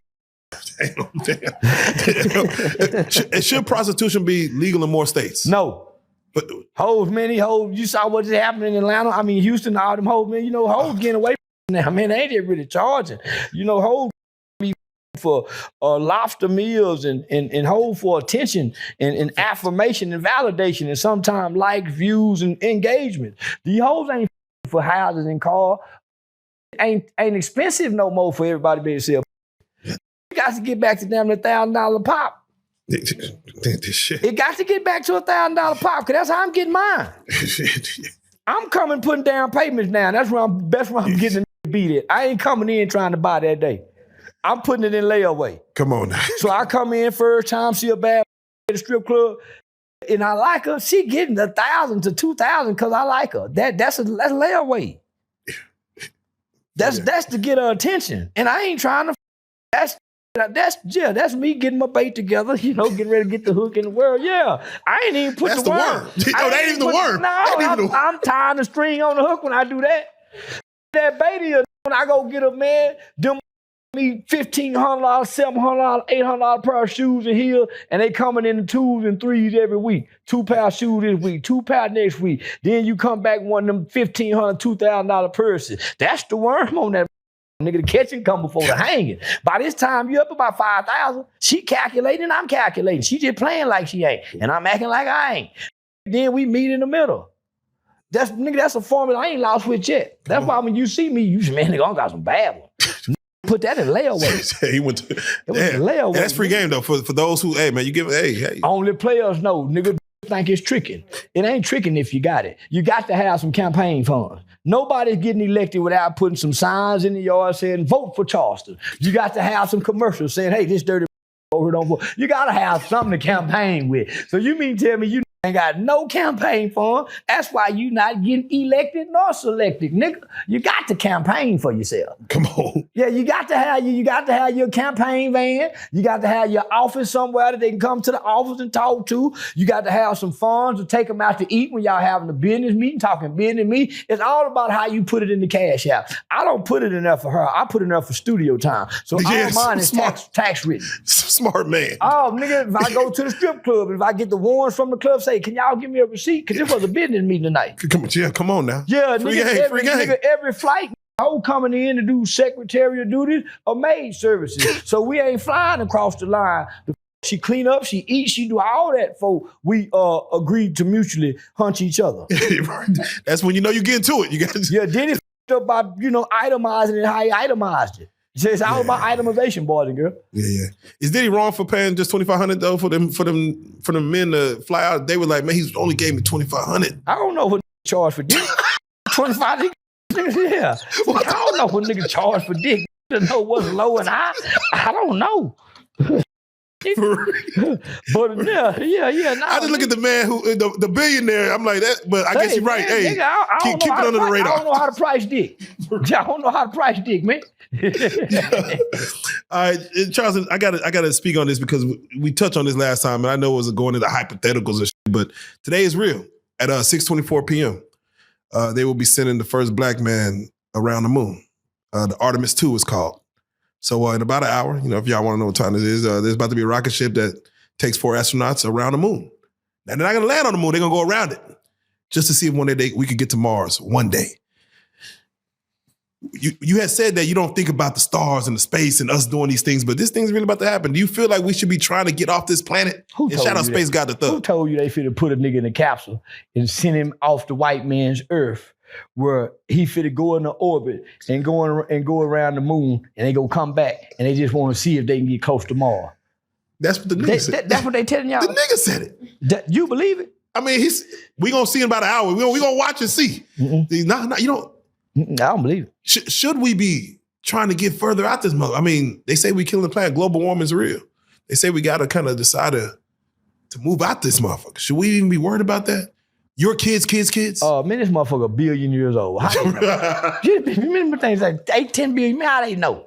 They don't know shit, nigga. They just making shit up as they go along. So you want me to believe they done went and found a billionaire and he just brave. Well, he going up into a capsule.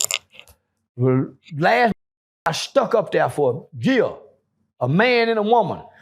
And they want you to believe they got stuck up there for a year and they ain't got no stories to tell us about what they did up there. They ain't got nothing to show us. So you won't, this is what I'm saying. I call until they can say, on your march, get set, go. And when that spaceship take off, they got a recording that they're taking out flying with them. Right. He in space with them, recording them from another space. If they ain't doing that, they lying. If they showing you from the inside of the spaceship, man, do you know these people can do anything? How many people can do anything? So I don't believe nothing they tell us. I didn't even know I was going up in space today. No. What do need to go to space for anyway? Why do you think people are more entertained by chaos than the actual truth? Because it helps you escape your reality. It's exciting. You have to wonder and ponder, and it takes your mind off your current situation, your reality. So it's like an amusement park. That's why it's so. That's why it seems so thrilling to find out about it. It's like going to an amusement park, but it serves you no purpose to find out. For you to have the desire to know. Or what do you know about your goals that you can pursue to change your situation? Because this changed. So I learned about meaningless things as a kid because my mother was very strict. She had a strict mother. Yeah, so I had to go to school to be but I couldn't be where I got back home to mama. So I don't pay attention to nothing that don't help me. So I'm really a narcissist. Narcissism don't pay attention to other things. That's a good trait to have. My little broad told me one time, she said, I study things that I like. So I know so much about you. I watch you. It took me a while to understand that. That's why your woman learned more about you than you about her. If she really like you, nigga, she gonna study you, watch you, because she's fascinated by you. She like you. So I don't watch what I don't like. Give a f about space. I ain't never going. Damn. I don't never believe nothing's coming out of space. They told us, I saw something today where a meteorite fell somewhere. So? So that bitch, you don't wonder where it came from. No. Let me know when people start dying from it. Yeah.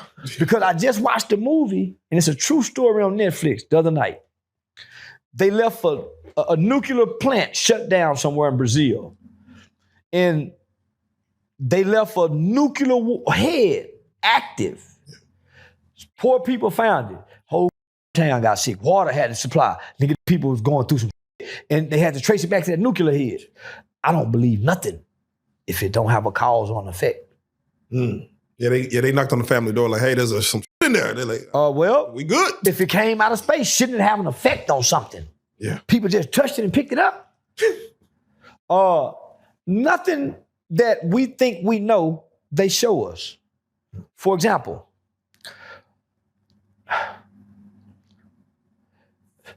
Timothy McVeigh, where's his family? Where's his friends? People who grew up with, who can tell a story about him. He died and he just disappeared. The kids that went to school with him, there's nothing. Nobody can tell a story about him. The kid that killed Charlie Kirk, where's the people that went to school with him? So they give y'all this and y'all look at it and it calls y'all to talk about it when nigga, we need to be talking about, hey, who gonna get them dishes out the sink and out? Yeah. That space. That's what granddad would say, nigga, you better get out there and cut that grass like I told you. Y'all sitting there talking about space don't mean it. That white boy tell you stupid thing. You're sitting up watching that Live Vision. Where you see it at? Live Vision? TV Live Vision. Man, get him, turn that TV out. Yeah, right, turn it off. Yeah. We ain't got that no more. Man, y'all up always talking about this white man and white. What? Explore your life. Come on. Like you explore this conspiracy and who going to space. What goals you done wrote down today where you can put just, so we need this kind of talk. I don't know about space. Fuck that shit. I remember space when they taught me in school. I had to remember which one was closer to the sun. So it was Mars, my vacuum. So I had to remember something. So it was Mars, Venus, Earth, and then Pluto. Earth like at the bottom. Oh, yeah. So like in the fifth. So Mars, my pet, vacuum, eat. So Earth is 4. So if I remember hard enough, nigga, I can remember how they taught me to remember the planets from the sun. So nigga, after that, what do I need to know the galaxies for? What help does it give you? So nigga, this is a distraction of what? They finna do something and you'll know later. Anytime you got something that causes this kind of hysteria, remember, the job of the government is to rely on the misinformed to keep them voted, meaning the people that talk about conspiracy. They don't rely on the informed, they rely on the misinformed. And you never hear them answer direct questions. So why do you think the media is gonna come give you direct answers if the politicians don't even answer direct answers from the media? So every media is saying something different based on liberalism or conservatism, right? So meaning everything now is either propaganda or a conservative or liberal narrative. It's not the truth anymore. That's why we're all at odds with what we think the truth is. Come on. So, man, I don't believe the going nowhere. I don't believe them people went down in the sea and blew up. I don't believe them people dead. The submarine. What was the funeral? Shit. Where the family? Who got the money? Shouldn't there be some reports? Hey man, they died and this would hurt. Where information at, homie? It's no more information, and we live in an information age. So nothing's hidden. It's just so much information. You don't know what's true or false because it's hard to know what's credible. So we believe everything because there's so much to believe. Come on. You used to be in the dark ages where it wasn't much to believe. You either believed in your belief system or your value system. Yes, now we got too much to believe, and we're trying to process. Why do you think it's so interesting? A train wreck is so interesting to society. Only the poor people. Yeah, like why is that? Like, because poor people's lives are train wrecks, and they misery loves company. We love the cheerful. Only the miserable people love train wrecks. That's the poor, low social, economic status of society. Those people. Other people are too busy, and they have compassion and empathy for others. Keep on going. That's why most people believe in second chances. Poor people don't. They're heartless. Hang them, kill them. Until it's them.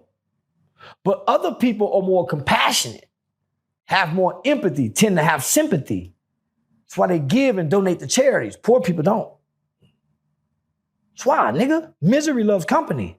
So the miserable people watch all the miserable shows where people get hit in the head, fight on, spit on. Nigga, people that don't like, nigga, that's a complete turn off to a person with a real value system. Yeah. I swear to God, nigga. Somebody watching, what's that show called? My 600-Pound Life. Watching somebody that's so fat they can't get out of bed. Or somebody would watch it one time, but they wouldn't tune in for a season of it. You have to enjoy watching them because your sympathy and compassion don't allow you to keep feeling sorry for this person. Your accountability starts to play in. Fat start to eat itself with the compassion. Because logic and reasoning starts to play if you keep watching. And so most people say if you don't have anything good to say, what? Don't say anything at all. Most people believe that, so they'll stop watching so they don't have anything bad to say. Yeah. Only people that want something bad to say keep watching. We up at the bottom. But we enjoy our pausing. It's our amusement. Yeah. It's our escape to reality, but brings us back to our reality. That's why we do drugs. Goddamn. In some form, because we know we're coming back to the reality as we escape it. Because our escape takes us to the reality we run from. Fighting, drama, death. We don't run to peace, happiness, harmony, serenity, prosperity. We don't run to that. So yeah. I don't know where I be getting this shit from. No, you speaking some real shit. I gotta get your take. I seen a woman again. I don't know how the news reports stuff. A woman had her roof fixed, then called ICE on the roofers right after, allegedly. Genius. Yeah, what's your thoughts on the ICE program? I love it. Yeah, boy, that boy say that was a smart move. God, boy, that's thinking on your feet. That's a real critical thinker there. Thinking on your feet. Boy, you tell it, boy, ain't nothing wrong with it. So ain't nothing wrong with it. They still on the roof, though. They still on the roof. I wouldn't give a damn. They halfway through. I might spend 200 more getting somebody to finish what they did. Fuck them Mexicans. Ain't got no business here, no way. Use them. You ain't misusing them. You just use them for, yeah. But I do it too. I would do it too. Especially if they come back and talk about that motherfucker more than what I thought it would. I done it to the niggas that sell weed to me. Yeah, nigga, I come back and they weed some and I done spend that motherfucker disability money, come spend that, get that ounce that I try to get for the 3 weeks till the next money come in, and this I'm crime stopping you. And if somebody think I did it, I'm gonna get your homeboy. I'm gonna find out your homeboy drug house. And I leave my name for the money. Damn. Yeah, I just forget about it. Yeah. I done shoot time. I just be forgetting to call back because they get the conviction. You don't get paid till they get the conviction. And they give it to you like $200 a month. So if you get a $10,000 reward, they don't give it to you one time. They give it to you once a month, like $200. I need it all. And you got to wait till they get the conviction. You know how I know? Because I waited till they got the conviction to get my money. Try to God. A Hispanic said that ICE they understand how slaves felt because the way ICE is doing them. Yeah, just one of the Mexicans that was in ESL that never caught on to the English language in the class. He just talking. He ain't seen damn Mexican hanging one time and they sending them back to the country. They wasn't sending them back to nowhere, but to the fields to get beat on. Yeah, they ain't winning now. The whole household. What are you talking about? They ain't used now Mexican baby and left him out in the swamp or the rivers for alligator bait. Mexicans is sitting at the front of the bus. What are you talking about? Mexicans get to be classified as white. What the is he talking about? That's why I hate them bitch ass Mexicans with that motherfucking slave talk. Man, they ain't never been hit across their back with no cowhide whip that ripped the flesh up because they got razor blades on it and they done sick the dogs on your mama.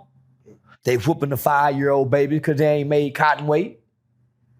They ain't been enslaved by the white man for 400 years, giving a brain a name in a game to play called self-destruction. Red line, Jim Crow, that man, Mexican better shut up. Julio Cesar Chavez got him some pay for the prune picking and the grape thumping. They ain't now a race of people on the face of this earth had to go through what the nigga slave had to go through. Now had to slavery as brutal as that. Yeah, I start a war with a Mexican talking like that. Yo, come on. Yeah, I go to war with another race of people talking like that, nigga. Yeah, and they go back to their homeland where they belong with a language they can speak. Come on. Yeah, ain't nothing like us. Come on. Yeah, nah, ain't no story can be written like ours. Ain't nothing like us. And ain't nothing that can endure what we done endure, nigga. They would have been wiped out. Yeah, they and nothing against the Holocaust. Ain't nothing this strong, nigga. Right. Shit, ain't nothing this strong that can take this. Come on. But this. Come on. Yeah. Now, this morning, Pooh Shiesty house got raided. Shout out to my Palestinians. Oh, yeah, shout out to They can. There you go. Yeah. I snuck it in on y'all. Come on now. I snuck it in. Yeah, come on now. Yeah, nah, they got some dope clothes. They taking it like them the new of the world though. Nice. The Palestinians. Yeah, they going through what the went through. Now, Pooh Shiesty's house got raided, with arrest, flashbangs everywhere. And I'm like, again, it goes back to this, we're talking about recidivism and all that stuff. What is it about the laws that be infatuated with the money-making black man? I know you befriended the law, so they're probably not looking at you like that. But the ones you say the law, they're not after the money-making black man. More poor niggas go to jail than rich. More are in trial poor with a court-appointed attorney than a rich. Yeah. They not after rich that live in rich neighborhoods, that drive cars amongst rich. They after that's with poor and rich with poor around. You know why? They know it's criminals involved in that element. Yeah. They know you using your money to buy guns. Homie, they've been following this formula since the 70s when they started getting money after the civil rights. Wasn't really having money in the 60s. Frank Lucas and them were getting that money in the 70s. They caught on in. Because rich people don't monger or harbor amongst poor people if they're not criminal. Facts. Nigga, so let's not put it that law enforcement is targeting him. Let's say our rich with money that's coming from the streets is not leaving the streets by way of codes, principles, and values and street ethics. Tyler Perry not going to jail. Denzel Washington not going to jail. Until Tiger Woods flipped his car over, he wasn't going to jail. This black brother that you say going to space, he not going to jail. It's guys that was once poor who became rich that's not wealthy, that still hangs at, in, or above or around the poverty line. They end up in jail because birds of a feather flock together. What if it's your family though? Your family birds of a feather flock together. Damn. Jay-Z say he won't give his cousin no money. Yeah, that's kind of wild. Most people with money get away from their family. Everybody with money get away from their family. Disown. Or not even disown. Not disown. Yeah, that's disown, but just... You have to distance and make less accessible because your family was the first one to despise you. Your family was the first one to try to discourage you. They were the first one that talked about you and didn't believe in you. And then when you make it, they the first one got their hand out, hey, what's up, cuz? They got business ideas that they didn't have before you had the money. Now everybody needs you now. So everybody wants you to give as a family. But when they get, nobody's coming saying, hey, put this extra 1,000 with your 10 million. I just got $3,000.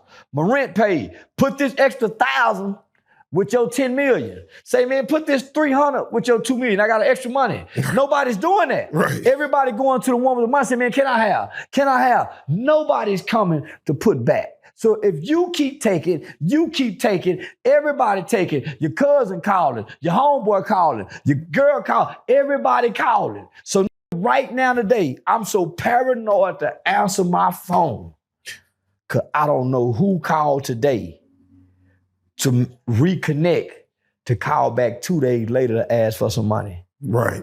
I catch on. they reconnect that first day and then wait. Now they'll call back 2-3 days. Yeah, and then they'll call back a few days and be like, hey, I need some. Or the ones that wait to see something on social media. I was just calling and check on you. I try to ignore those calls. Oh man, because I know you're only doing this to see what happened. I hadn't heard from you since all month long. I ain't heard from nobody. No. So I ignore those calls. And I sure ignore calls that just abruptly calling. If we ain't been talking for 60 days straight, I ignore most calls. Because I see a lot of people come and connect out of the love, but have a hidden agenda to ask. And I've been falling for it. And I just caught on, this is what they doing. This is what they doing. Because I send so much money to people, family, friends, I be at my limit. I can't send no Zelle. I can't send no cash out. So nigga, I got to go deposit the money into my sister account, my mama account, my daughter account. Nigga, I'm saying that's because of giving. Why? Because they take it. And ain't nobody helping push the vehicle. Ain't nobody adding to the pot. Why? They know you got it. So I look at the phone sometimes, man. I talked to them the other day. They really wasn't talking about nothing. They got to be wanting something because everybody wants something. If you don't, with nothing to give, though. Yeah, I'm telling you. Everybody got a sad story with a hopeful end. That's what make you fall for it. Man, I'm about to get this coming. Well, I got this coming. They got an idea. Everybody got a sad story with a hopeful end, nigga, to play on you for your sympathy, for you to give them. And nigga, if you love them, you do it. Even if you feel stupid doing it. You know, man. And mama say, don't never loan what you can't stand to lose. There you go. Game. Free game. Now, you had mentioned that your business partners, your business people have become more friends than your friends. My business people ain't my friends. You had mentioned that they call you more. They become, because we do business with each other. Yeah, so they call you more than your real. We have a mutual interest. Yeah. And your business peers over the years become your family. Y'all can't become friends. Because if y'all become friends, you kind of lose the level, the mutual level of respect so y'all become more common with each other. If it's a female, y'all start flirting with each other. You gotta keep it business. Right. Over the years, because y'all are two businessmen, y'all won't always be there, and y'all will fall out in business. But y'all will stay there for the business. If y'all become friends, y'all will kill the business about the friendship. Right. You gotta keep it business. And nigga, over time, it becomes family. Your family become his family through the business. You'll never look for your business to become a friend. No, that's real. That's never. Real. Because nigga, when y'all become friends and y'all have an argument and fall out, it ain't about the business anymore. But if y'all keep it about the business, even your wife will stay there forever when it's looked at as a business. Uh-huh. We ain't finna lose this for misunderstanding, and we got this. Even that's why a lot of women stay when they should leave, because they're looking at what they have and what they've built over time compared to what they about to walk away from, some dick or some, and lose all this. So some things is worth making sacrifices for and forgiving to maintain. power. You know, as even in that aspect, Candy Burris, Candy and her husband Todd getting divorced, and he's fighting for what they had no prenup, but he's fighting for what he deserves. What does a man deserve when he leaves a marriage if he came in and the woman was the breadwinner? Oh, same thing. She get half. Oh, shit, yeah. Oh, no, there ain't no double standard.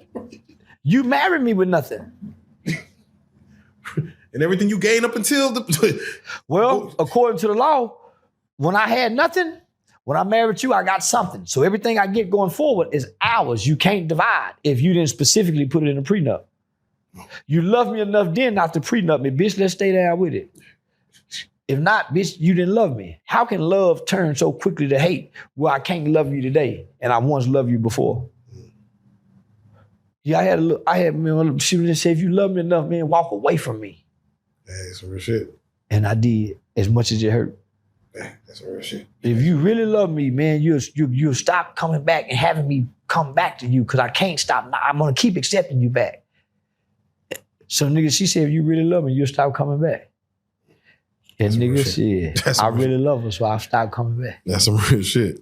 Yeah. Now, Charleston, you need to give, because you didn't filed a lot of lawsuits.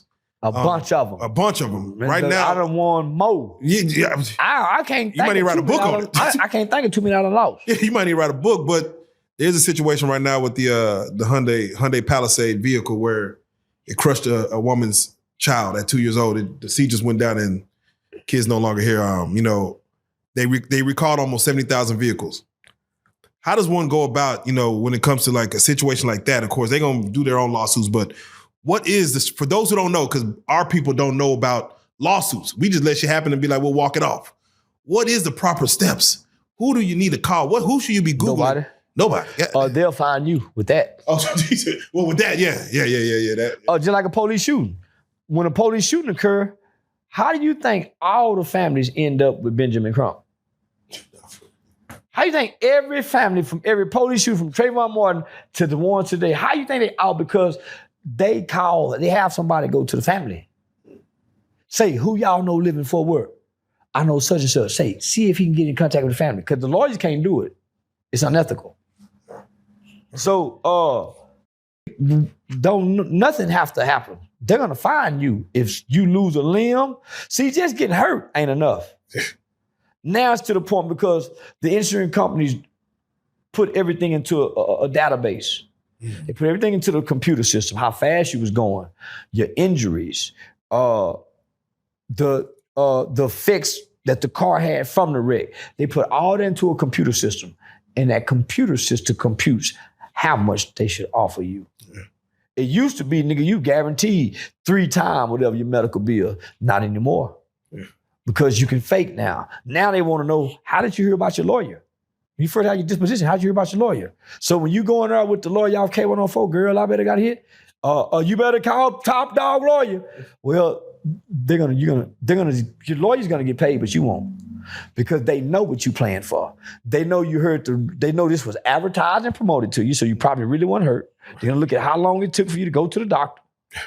The injuries you claim you had, once you get with the lawyer, they're gonna see now he got a chiropractor, now he got this. But before that, they go see you didn't have that. Why? Most of us don't have our own doctors. So they're gonna ask you, how did you meet your lawyer? Well, okay. How did you meet your doctors, your chiropractor? Did you meet him through your lawyer? Aha. They already know this is a hustle. These are the questions they ask in the deposition. Then they're gonna say, hey, have you ever been convicted of a crime concerning moral turpitude? I ain't even finna explain what moral turpitude is, but that's under any crime. Lying, scamming, fraud, because they have to assassinate your character during the deposition. Hey, where did you go to high school? Oh, I didn't go to high school. Oh, you didn't? So you didn't graduate? Oh, I got my GED. Where'd you get your GED? Oh, I got it in the boys' home. What was you in the boys' home? I object. No? Yeah. Oh, I got locked up for murder. Oh. Nigga, they gonna pick you apart in the deposition. That's how they got Bill Cosby in the deposition. Just the it'll fuck you up. Well, for one, you're black. You're trying to sue a white insurance company. There's no all the tricks and scams. The play hurt. You hadn't lost a limb. They ask you how much you make a year. You broke? They already know. They done made you wait 2-3 years. So you already borrowed some money from your lawyer with high interest rates. So if you borrow $8,000, you'll be paying back $12,000 to $15,000, almost 50%. High interest rates. So by the time you get your money, the lawyer go get healed, the doctor go get paid, but the lawyer is going to negotiate lower doctor payment bills so he can keep the money, and you're going to get that other 30%, which might not be that much. So they'll find you. But if you have your own doctor, then you'll get more. But nigga, everybody I know who have a car wreck now try to have some kind of surgery so they can get the big bucks. Other than that computer system, if you're not really hurt, just the typical going to go to chiropractor, my neck hurt with the neck brace, that was the 80s and the 90s. You have to be dead, lose a limb, or be severe injured or maimed now to get the big bucks. Does a slip and fall still work in the store? Does that still work? Yeah. Yeah, negligence still works everywhere. Okay, all right. Yeah, negligence, nigga, if the flow wet and it's raining outside, nigga, that's any flow. They ain't got a wet flow sign, that mop, they got the, yeah. If it ain't no sign to say it's a wet surface, negligence get everybody. No, for real. It's hard to be negligent because you have humans that's gonna be negligent. Yeah. Half your workers are gonna be high. Most of them got attitude, tired, frustrated, fighting from home. So they're gonna be negligent at some point, wherever they work for throughout the years. Got it. That's some risk. All right, now Charleston, you have a lot about to come up. You're about to go back on tour. Yeah, starting tomorrow. I leave tomorrow, Birmingham, Alabama. Yeah, if you don't mind. Performing at the legendary Stardom Club. So I've been booked here, homie, for 4 years straight, and I always get canceled before I perform because I say something online. Because homie, this is a legendary club, homie. So, I understand why. So now, nigga, I find that this is every comic's dream to perform here. Oh, come on. The club is set up for comedy. The walls got I forgot the whatever they call them, acoustic walls where it got the perfect sound for the jokester. So nigga, this is every comic's dream. So this is like it's like reaching a pinnacle. Yeah. Yeah, nigga Charleston White performing at the Stardom. So now, yeah. You got a couple of dates with 607 gonna be on. I think he's on all of them. He's my host. He hosts the whole tour. Okay, come on. Yeah. It was supposed to be Woody, but Woody wanted to play Gangsta. But God wanted 607 to do it. There you go. I picked Woody and God picked 607 up.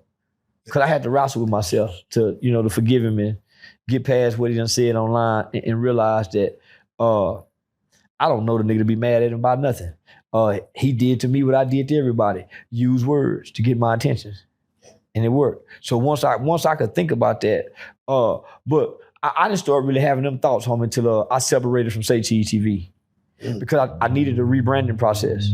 Because I had just lost all my shows from the from the Charlie Kirk response. They was holding back a lot of the major networks that I had done partnerships with, from Drewski to Nick Cannon with Amazon, Brandon T. Jackson. So now, homie, so I realized that a lot of the interviews that don't have the audience for my level of intelligence at times can hold me back because what I have to give them, the supply and demand of the platform. So once I start realizing some money, a lot of the money ain't good money for me. It's good for the bank account, but it's bad for the brand. And that just so happened to be one of those relationships because it was pointed out to me. Several shows were canceled. Several deals was lost because who you think is your business partner and your friend is posting your troubles as soon as they happen before the world. And he's not making it clear that so every time I went to jail, homie, he would post it because he from the city, somebody in the city will call, so he'll be the first to post it. And it looked like I kept harming cats. And like I kept getting in trouble. It wasn't making it clear. So they were pointing that out to me. And it would hurt me. I've even said it to him on a couple of times. Come on, why you keep doing? But nigga, I kept noticing all my ills would be the first to be posted. but not my wins. So yeah, so if you go watch that last interview, homie, you'll see even in my spirit, I was somber. Because I was severing that relationship, not knowing, because I see him as a friend. But what I was seeing outside of our friendship, business-wise, I said, man, he can't be my friend. Can't be. To his defense, when they say, well, it's someone that works for me posted. Like it's not really me going in there. But you control. But it's all my bad though. It's some platform make it known. Ain't no Charleston white bashing over here. That's my nigga. We making too much money for you waiting for my bad. There we go. All my bad. None of my good. So when I came, I was like, man, I want to rebrand. I'm in Miami now. Let's come to Miami and do this. Man, let's do one with me and Woody. Let's do one with me and Aaron the Plumber, talk about how we got over it. Let's do one with me and 607 Monk. Let's do one with me and 1090 Jake. So everybody I've had issues with, I brought to him and said, hey, man, we done made up, we done talked. Let's sit down and do it. And he never did it. And that hurt me. Yeah, it hurt me. Yeah. Now I have to ask because I'm saying I'm just a platform where we can show in a different light. Yeah, you got the ability to do it. Nigga, we got black people coming together. Come on. So I went and got Percy. They did Percy. Nigga, I split half my pay with Percy. Percy wasn't getting paid that much money. That's love, for real. That's crazy. All these niggas, I split half with them. So that night, you got to pay them, nigga. And they'll take less to, do the interview. He never would make it happen. So I said, shit, yeah. Yeah, I got to shout you out because, shout out Govan as well because. Yeah, Govan? Yeah, you went in, a person who just like, I'm trying to figure out a way. You just reached out. You just reached out. What I realized, homie, that's why if you've never seen Say Cheese TV, Dallas Global, Real Life Street Stars, Real Tune, Boss Talk, that's why you never seen none of these guys all in the same room together doing nothing. They help the platform, each other. You ain't never seen them work together to do nothing. You know why? They've been pitted against each other. So they pit us against each other. That's why they ask you about me. Man, what you think about him? That's pitting. It took me years to realize that. So I would get mad at them for doing the same. Homie, don't ask no nigga about me. Because you leave him in a position, if he say something good or bad, it's over. The connection is gone now. But it's good for y'all views. But I noticed y'all not getting extra subscribers.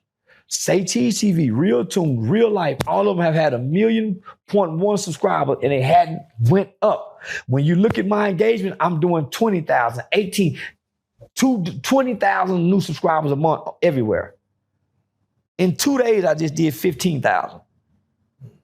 I post my analytics to show people. So what I did was I realized I need to step away from these big platforms because they're stuck in quicksand. They're not growing. They're not getting new subscribers. Yeah. That's the key. They stuck on views. That's why they 8 minutes. You want your engagements, post a long video. But you're stuck on views with the 8 minutes, 12 minutes, because you're playing for views. You don't know about impressions. Because if you did, you'll get way more money for posting a 2-hour video and putting a commercial every minute, forcing your subscribers to have to pay for the premium to boost your CPMs and your RPMs up. Money coming from everywhere. Because you got money coming. And then you spending money to boost on Instagram. You spending $500 to $1,000 a month to reach a new audience and not the same people. Because if you look at your analytics, it says new followers, same followers. So I started seeing I'm saying this on these nigga platform, but these niggas ain't listening. So I started noticing the new platform, the listening. So the new platform, they're paying me $5,000, $10,000, $15,000. Nigga paid me $15,000. He monetized in 1 day, but he booked me for a comedy show. I said, if you book me for a comedy show, let me show you how to do the podcast. Let me show you how to take my comedy show, break it down, put it on Tubi, and get some money on the back end off your ticket sales from it. I choked the that nigga been making money ever since. So it's at least 10 new platforms. Hustle Reset. Man, there's so many platforms. And they coming out of nowhere. And so what I'm noticing is these guys is just starting. Some of them got 10,000, 5,000. They're doing Say TT numbers in Real Life Street Stars, and y'all got million subscribers. And they're doing just as much. So when I look over at Say TV, I see he barely doing 200,000. Me and Gangsta doing 500,000, 600,000. Hustle Reset 5,000. I'm monetizing new platforms in 24 to 48 hours off 1 2-hour Charleston White interview. These facts. And then showing them how to continually make money by breaking it down. So we building what? Residual income amongst each other. They paying me, I'm helping them how to invest in me and make money off me. Yeah, it's crazy to go against that. It's crazy to go against that brand. I'm telling them, hey, homie, listen, I've been watching your channel. The numbers ain't went up. You might need to change and take expose out because expose is a negative terminology. That's why your numbers are stagnant. Say, lighten the picture up and make it a smiling face. Don't make it look like a mugshot. Well, the AI gave it to me. They're doing that intentionally, nigga, so they have to pay you less.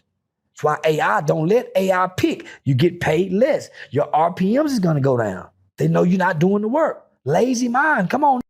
Well, I let them pick the title. Why you keep putting exposed? That's what the algorithm got me as, so it pays you less. Change it and explains. Why is it goes off exposed? Those are negative terminology that lowers your pay. In fact, when you make my eyes cross and make me look mad, that's a mugshot picture. It lowers your pay. You trying to clickbait, it lowers your pay. Stop putting what I said in the title. That's what's turning it yellow and having to be reviewed. If you just put Hustle Reset, Charleston White, new interview, that's it. There you go. But if you put what I said, that's why you waiting 2 or 3 days for it to be reviewed. Okay. Every first letter is lowercase. That's not a real title, so that's why they can't make a lot of money. Nobody would put that on a movie title. That's a kid wrote that. Yeah. It's space. Why are you putting parentheses in? Why are you doing that in titles? Because you're trying to clickbait. Because you think you know something. When the last time you clicked on your YouTube studio there? Have you clicked your YouTube studio and watched at least 3 videos for 2 minutes or longer, start to finish, to let the algorithm in YouTube know you went to school today and you're up to date on the new information that they're sharing? Have you done that? Then you might need to stop interviewing me. Because my game too strong. Free game. Free game. Free game. Yeah, so homie, so I had to get away from him because I'm watching. I'm saying, homie, you don't upload, you just doing an interview. You don't even come in person no more. You smacking, you eating, the audio off, this messed up. We too big now, homie. My next fight, I'm on the phone with Tito's. My next fight, I'm on the phone with Tito right now. That's a good brand. Yeah, get into it. I might get 6 figures. They gonna give me another just to put the patch. We can do the same thing with the YouTube channel, homie. They watching.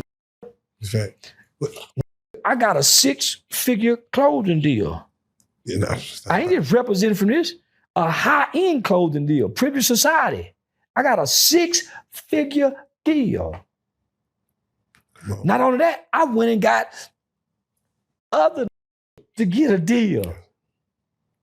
607 Monk got a 6-figure clothing deal. Gunvo, he might have got him 7. Then I just threw Govan Hernandez in there. Yeah. Come on, nigga, I'm finna take you over to get one. Come on. I can get a stripper one. Put on. Nigga, because I understand with branding, marketing, advertiser, and sponsorships, how you think all the with podcasts got their money and ain't none of you YouTube getting the money? Matter of fact, I was talking to Popular Nobody, John Mosley, director of Paul Mitchell Barber College, Kendrick Lamar, former barber. That's who cut my hair. Shout out. I've been telling y'all for the last 2 years why you ain't got your media credentials. Now you ain't got media credential. Then you don't have a media. That nigga went and got his media credentials. Cost anywhere from $300 to $600, but it makes you official. Why do you think freedom of press is in your top 5 rights? A media is more powerful than the police. You can go to the concerts and get in free with that media pass because you're media. Hey, what's up, Jay-Z? Hey, Beyonce.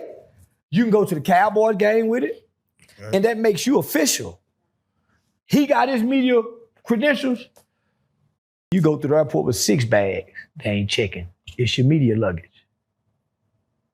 You move to the front of the line. You skip TSA with your media credentials. I've been telling you, I've been dropping the game for some man. These niggas ain't now went and got it. Free game. As free as it. That's what solidify you. Come on. Other than that, you're a YouTuber uploading videos. You're not a content creator because you don't create content. You wait till somebody have an interview and you interview them. You're not a content creator.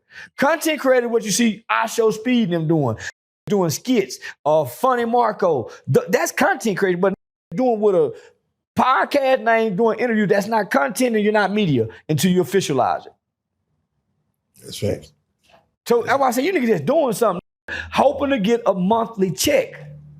It's bigger picture. Bigger picture. Come on. What airwaves are you on? Like Joe Rogan, academics, where we can hear you and you can get royalties. Yeah. A monthly check that they making it hard for you to get because it's taking 3 to 5 days for you to get a yellow to green approval. And everybody you interviewing taking you to the lowest category you can go because of your language based on the topic of discussion. Hey. So man. So I wanted to rebrand myself and not get stuck like most people that get big. What is the next platform, do you feel? Like outside of like YouTube and what's the airways? Next? The airways, Syndicate Radio. PD Gregory. Yeah. Right now the stage. Because you can always, you don't want to get stuck just doing comedy, just stand-up comic, they play out.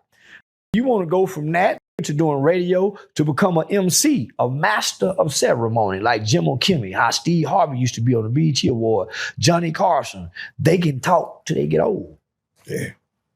Yeah. Even RuPaul became an MC. They look for you every year to host these major awards. You do public speaking. It's called a master of ceremony. You thinking a rapper, MC, no, it's called master of ceremony. I do weddings, I do everything. Right. So now, nigga, I'm hosting boxing. I'm hosting boxing. I'm doing ringside announcements.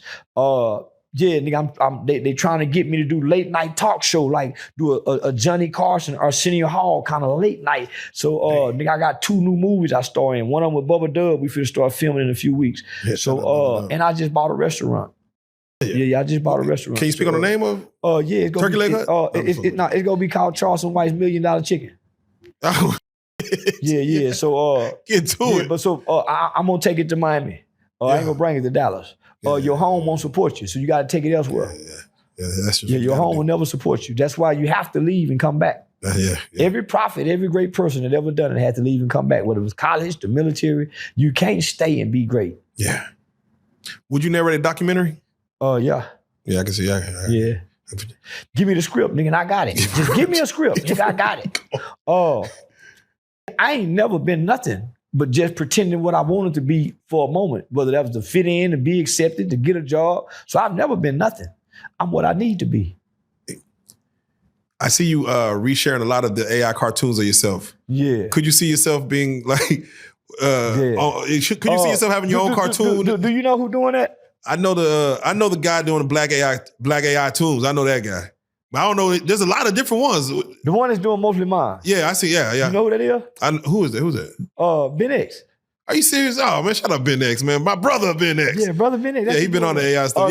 So listen, he been trying to. I ain't like him at first. I ain't like him at first, but over time because he never responded with any negativity. I done been mean to the. Yeah. I done been ugly, nigga. I done been ugly to brother Ben X.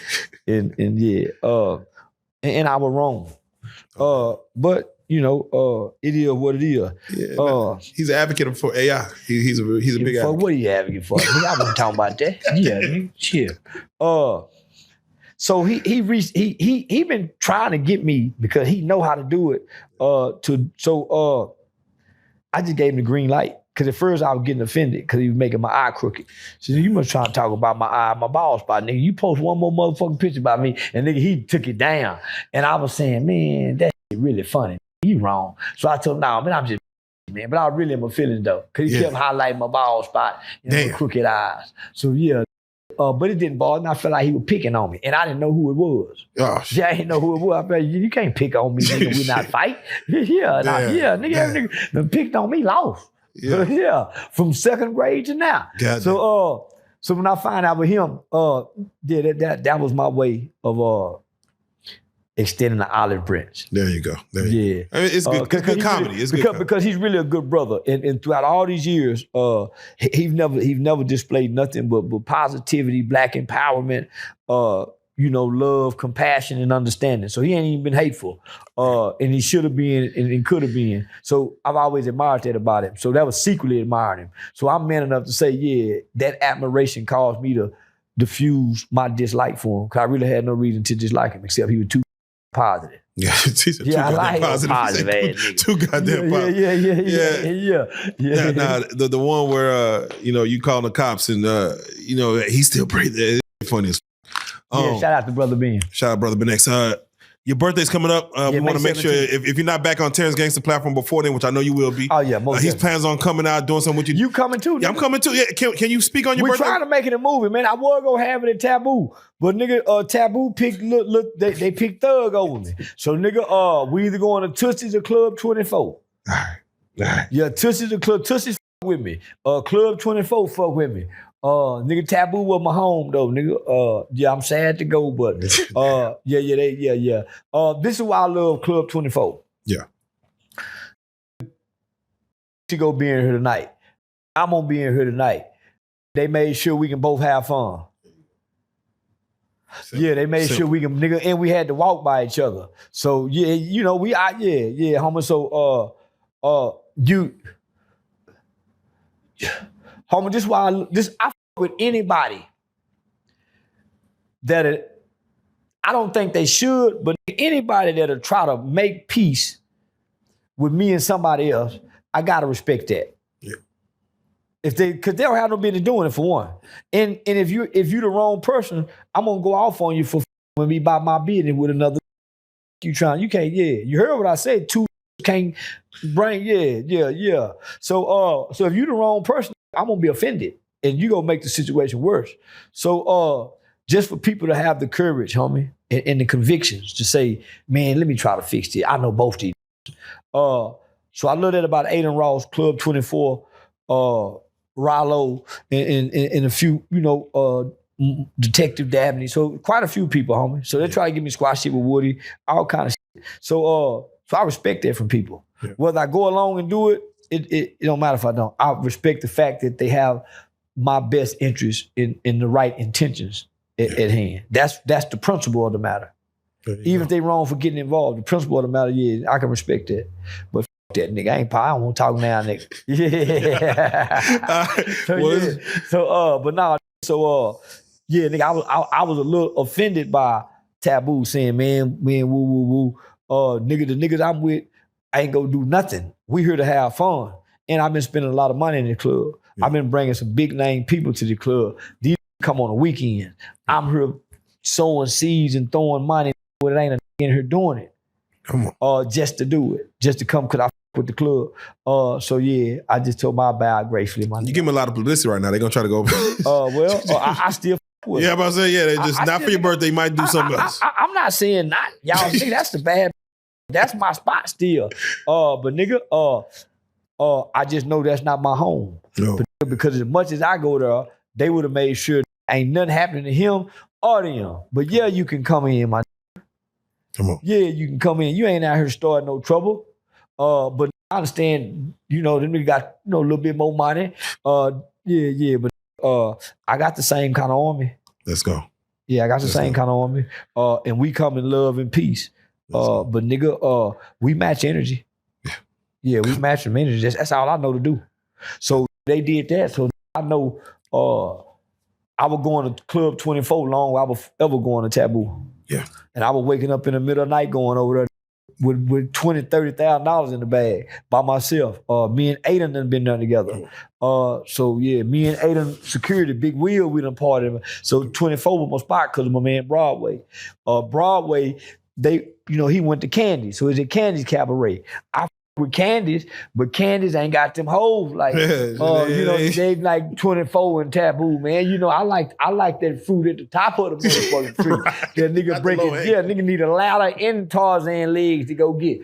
So yeah. So now, So yeah, I'm gonna find a new spot. If not, we'll do it at Playhouse. That's my other spot. Gold Rush, Goldfinger. Mint, nigga, the Rolex. Nigga, we'll go somewhere. Taboo was just where I put my flag down. So now I done picked my flag up and I'm hoboing now. I'm looking for a new home. Either way, it's gonna be a movie. It's gonna be a movie. And I pay a lot of bills. I pay a lot of bills. Annually, I probably spend $250,000 in the strip club. You gotta annually. I call it paying tithes. Come on. They appreciate you. I'm sure they appreciate when you walk in. I keep them. It's a red light when you walk in. And I tend to keep them a while. I know them to keep them 3 to 5 years. Okay. I keep my little whole 3 to 5 years. They don't just fly by. I ain't copping blow. Come on. They lay and stay. Come on. When a nigga say, a hoe come paying and not staying, so say, if they ain't paying, they don't look for them to stay. So I don't look for them to stay. I just keep them long. Let's go. Charles, if they want to see you in person, is there like a website, a Charleston White website they could buy tickets from, or is it go to wherever? How can they see you? You coming. I post my dates, but you can type in Google Charleston White and Charleston White comedy dates, and it pull up because I'm on the comedy club websites. There you go. But nah, nigga, I ain't post. That's how niggas be scamming and nigga try to mimic the website. So nigga, I get paid directly from major comedy clubs. Okay, yeah. I ain't got no promoter, no janky promoter booking me. I don't do the chilling circuit no more. I'm signed to a reputable agency. I'm in every major white comedy club in America. I ain't in no niggas club. I'm in the major comedy clubs. Well, when you see my name, nigga, my ticket prices is up with big names. I'm right up on the Cat in this. Faison Love and all them up under me. So now, I bring a new element to it, and I'm like the old comedian, so that's what's so fascinating. And I don't do the same shit. I look out into my audience and I try to feel the audience. And nigga, I tailor, today's topics, what's been going on this week, what's trending about me in the internet, and then I say a bunch of shit online that I take offline and put in my comedy show. So that's why I go live so much, because if y'all laughing now, I note that and put it on stage and come with a story or a punchline or something. So nigga, just follow me. If you follow the real Charleston White, you know where I'm performing, because I'm doing drops, I'm doing promotions, I boost all my posts. But if you type in Charleston White, you'll find the dates. There you go. They posted, but you ain't fit what they call it when you be you ain't fit scalp my tickets. For real. Cause they be doing that, huh? They be doing that. Yeah, somebody buy them on one site and start another site and try to double them. But now I say tell everybody go to the comedy club website, because for the most part I get 90% of the dough, 80% of the dough. If I sell out, I get 100% of the dough. Come on, let's go. Yeah, so I try to sell out. Nah, easy peasy, yo. Last 15 shows been sold out, so let's sell out the next one. Let's go. A great event. Gangsta would normally ask you, you got any shout outs? Yeah, man. Shout out to Dior, man. Young lady by the name of Diamond Garcia out of New York. Live in Akron, Ohio. Strong young lady. I just signed her to so I started a management company with my attorney, Miss Blanca Pepperstein. Jewish, of course. Her dad was Miss Blanca's dad was the top chief corner for Anna Nicole Smith. So she has a law firm. At the law firm is like 75 associates. So it's a very, very, very big law firm. So I hired her as my attorney. I was so unruly with her. I put the ignorant nigga on her when I first met her. I wasn't a charming Charleston. I put the ignorant nigga. I'm talking about ignorant nigga. Trying to test her, right? And she was like a white counselor, a white school teacher that you couldn't offend. Everything was respond with understanding, compassion. Man, that white lady playing. So nigga, I turn up the notch. Go for about 2-3 hours with her in an interview on a podcast called Laws of Life. This is a white folks audience, and I done went on her. For one, I got mad I hadn't got paid. Somebody else supposed to pay me. And I didn't know it was a white woman I was meeting with. So I turned trying to run off. This is gonna be her last interview. Man, she loved on me through that interview. Say, man, I felt horrible by the end. So I said, man, I'm sorry, man. Please don't release the interview. So that's why y'all didn't see the interview. I'm hoping they release it. Because it'd be more funny now as I'm telling this story. So, man, she just reminded me of my tutor as a kid. And so I immediately called my mom. I said, Mom, man, I'm so. So I introduced her to my mom after the interview. When I flew my mom in, we met. She met my mom, met my daughter. I brought her to Flo Rida studio. She blended in with the I put her through another test. I had a business meeting with her at Taboo. Had a meeting at the strip club. While I had some hoes sitting next to me talking to her, trying to talk business to see if she can deal with a like me as a client. And she passed all my tests. So after, having her as my attorney for the last 6-7 months, I had an idea to start a sports management company because we get into the boxing thing. I got a meeting with Don King. I just talked to him again, what was it, yesterday? Day before yesterday, to take over Don King Boxing Promotions. So I got 2 fights I'm going to be commentating that's coming up. So I just had an idea, man. God put in my spirit. She'll make a great business partner with the legal sense and knowledge that she has. And so I think boxing promotion is my lane, and I'm trying to get into wrestling. So I told my agent, man, see if you can pitch it for me to be like how Slick was, a wrestling manager. Nigga that'll pull your shoestring, trip you when the ref ain't looking. Just a villain to play. Right, so that's where all the rebranding come from. So you see me do the shit with Neon, but we went to the jumping thing. I did the counseling. So that's the whole rebranding process. I was going. Yeah. It's going. Well, hey, definitely shout out to her then. With that being said, make sure y'all see a local show. Birthday coming up. It's going to be a movie. Yeah, man. And we got dates booked all the way to the end of this year. So let me just throw out some dates for you since you asked. And I got you right here and you're listening, you're paying attention. So hold on, let me see. So we got, I think this is the most updated one. Let's go. Yeah, nah, nigga. I'm just going to say this. After my Say Cheese TV interview was released, and he posted that I was fired, I had only bookings up to like the 2nd week in February. 3 days after that interview, my calendar filled up to the end of the year. It's like in so many words to say, okay, he got it. So, and what I mean by that, these are the dates. So they just added Dothan, Alabama for May 22nd, my agent just sent. So we got April 2nd to Stardom, Birmingham, Alabama. April 3rd, I'll be in Raleigh, North Carolina at the Good Nights Comedy Club. April 18th, I'll be in Virginia Beach at the Funny Bone. The 16th, April 16th. April 17th through the 18th, I'll be at Atlanta Comedy Theater in Atlanta. May 6th, I'll be at the Mic Drop, San Diego, California. May 8th, I'll be back at Flappers in Burbank, California, right outside of LA. May 9th, I'll be at the Enclave Comedy in Pittsburgh.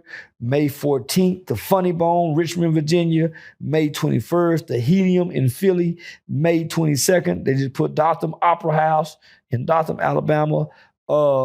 June 4th, the Funny Bone, Hartford, Connecticut. June 11th, the Funny Bone, Cleveland, Ohio. I'm filming a movie with Bubba Dub and some more people. June 12th through the 18th. June 19th, I'll be hosting a fight in New Orleans. It's a booking for June 22nd. I think the fight is in the Carolina somewhere. July 2nd, I'll be in Cap City Comedy Club in Austin, Texas. Let's go. July 3rd, Bricktown Comedy Club, OKC. August 5th, Funny Bone, Columbus, Ohio. August 6th, Funny Bone, Toledo, Ohio. August 9th, Bricktown Comedy Club, Tulsa, Oklahoma. August 27th, Funny Bone, Omaha, Nebraska. September 8th, Tacoma Comedy Club, Tacoma, Washington. September 17th, Helium. That's another comedy club in Atlanta, Georgia. That's my first time performing there. Let's go. October 11th, Summit City Comedy Club in Fort Wayne, Indiana. November 22nd, back in the great Louisville Comedy Club in Louisville, Kentucky. Come on. Come on. Homie, that's what Rebranding did. Throughout the year. Yeah. It took me a while to get it. Yeah, it took me a while to understand what this shit is, homie. That's why most people don't last. It take them too long to get it. And by the time they get it, they either lost the light, they lost the shine, or they killed the opportunity because they didn't get it. That's how I know I'm meant to be here. God allowed me to shine long enough to get it and keep the shine. Now that I got it, I'm just getting started, nigga. Yeah, I'm just getting started. Because a lot of doors been closed because of what I didn't know and what I was doing that was working for the moment. But it wasn't helping for the future. It's like your job, nigga. It just work for the moment. It don't help the future. Come on. That's why you broke. Check to check. Help for the moment. Don't help for the future. That's why you got to have something that helps for the future. So I had to start thinking, after a conversation with QCP, he said, even you saying you can't keep hitting big licks. That's what the hustling do. Looking for the, so I had to put some structure. To how you put structure, do you understand what you're doing? And I didn't. You become drunk and intoxicated off the success and fame. And that lasts for a year or two when it's intense. That's why so many viral sensations aren't remembered. Once you become a viral sensation, you got 6 months to a year before that light cut off, if you can't keep it lit. Yeah, so. That's real gang, man. With that being said, you already know what to do. Y'all come back to this interview to get those dates again, but we got him in the building, Charleston White, with another classic. We got there 2 hours for you, Giggy. He did a good job for you, my nigga. He did a great job. Hold on, wait, it wasn't recording. Oh, we got to do it again. We catch him next month. I won't deposit the money, though. We'll catch you next time, Giggy. I got you 2 interviews next time. I got you 2 interviews. I got you 4 hours next time, Giggy. April Fools, man. This was too good. We can't repeat. April Fool. We got to get it. We got it. Charleston White, let's go. Already.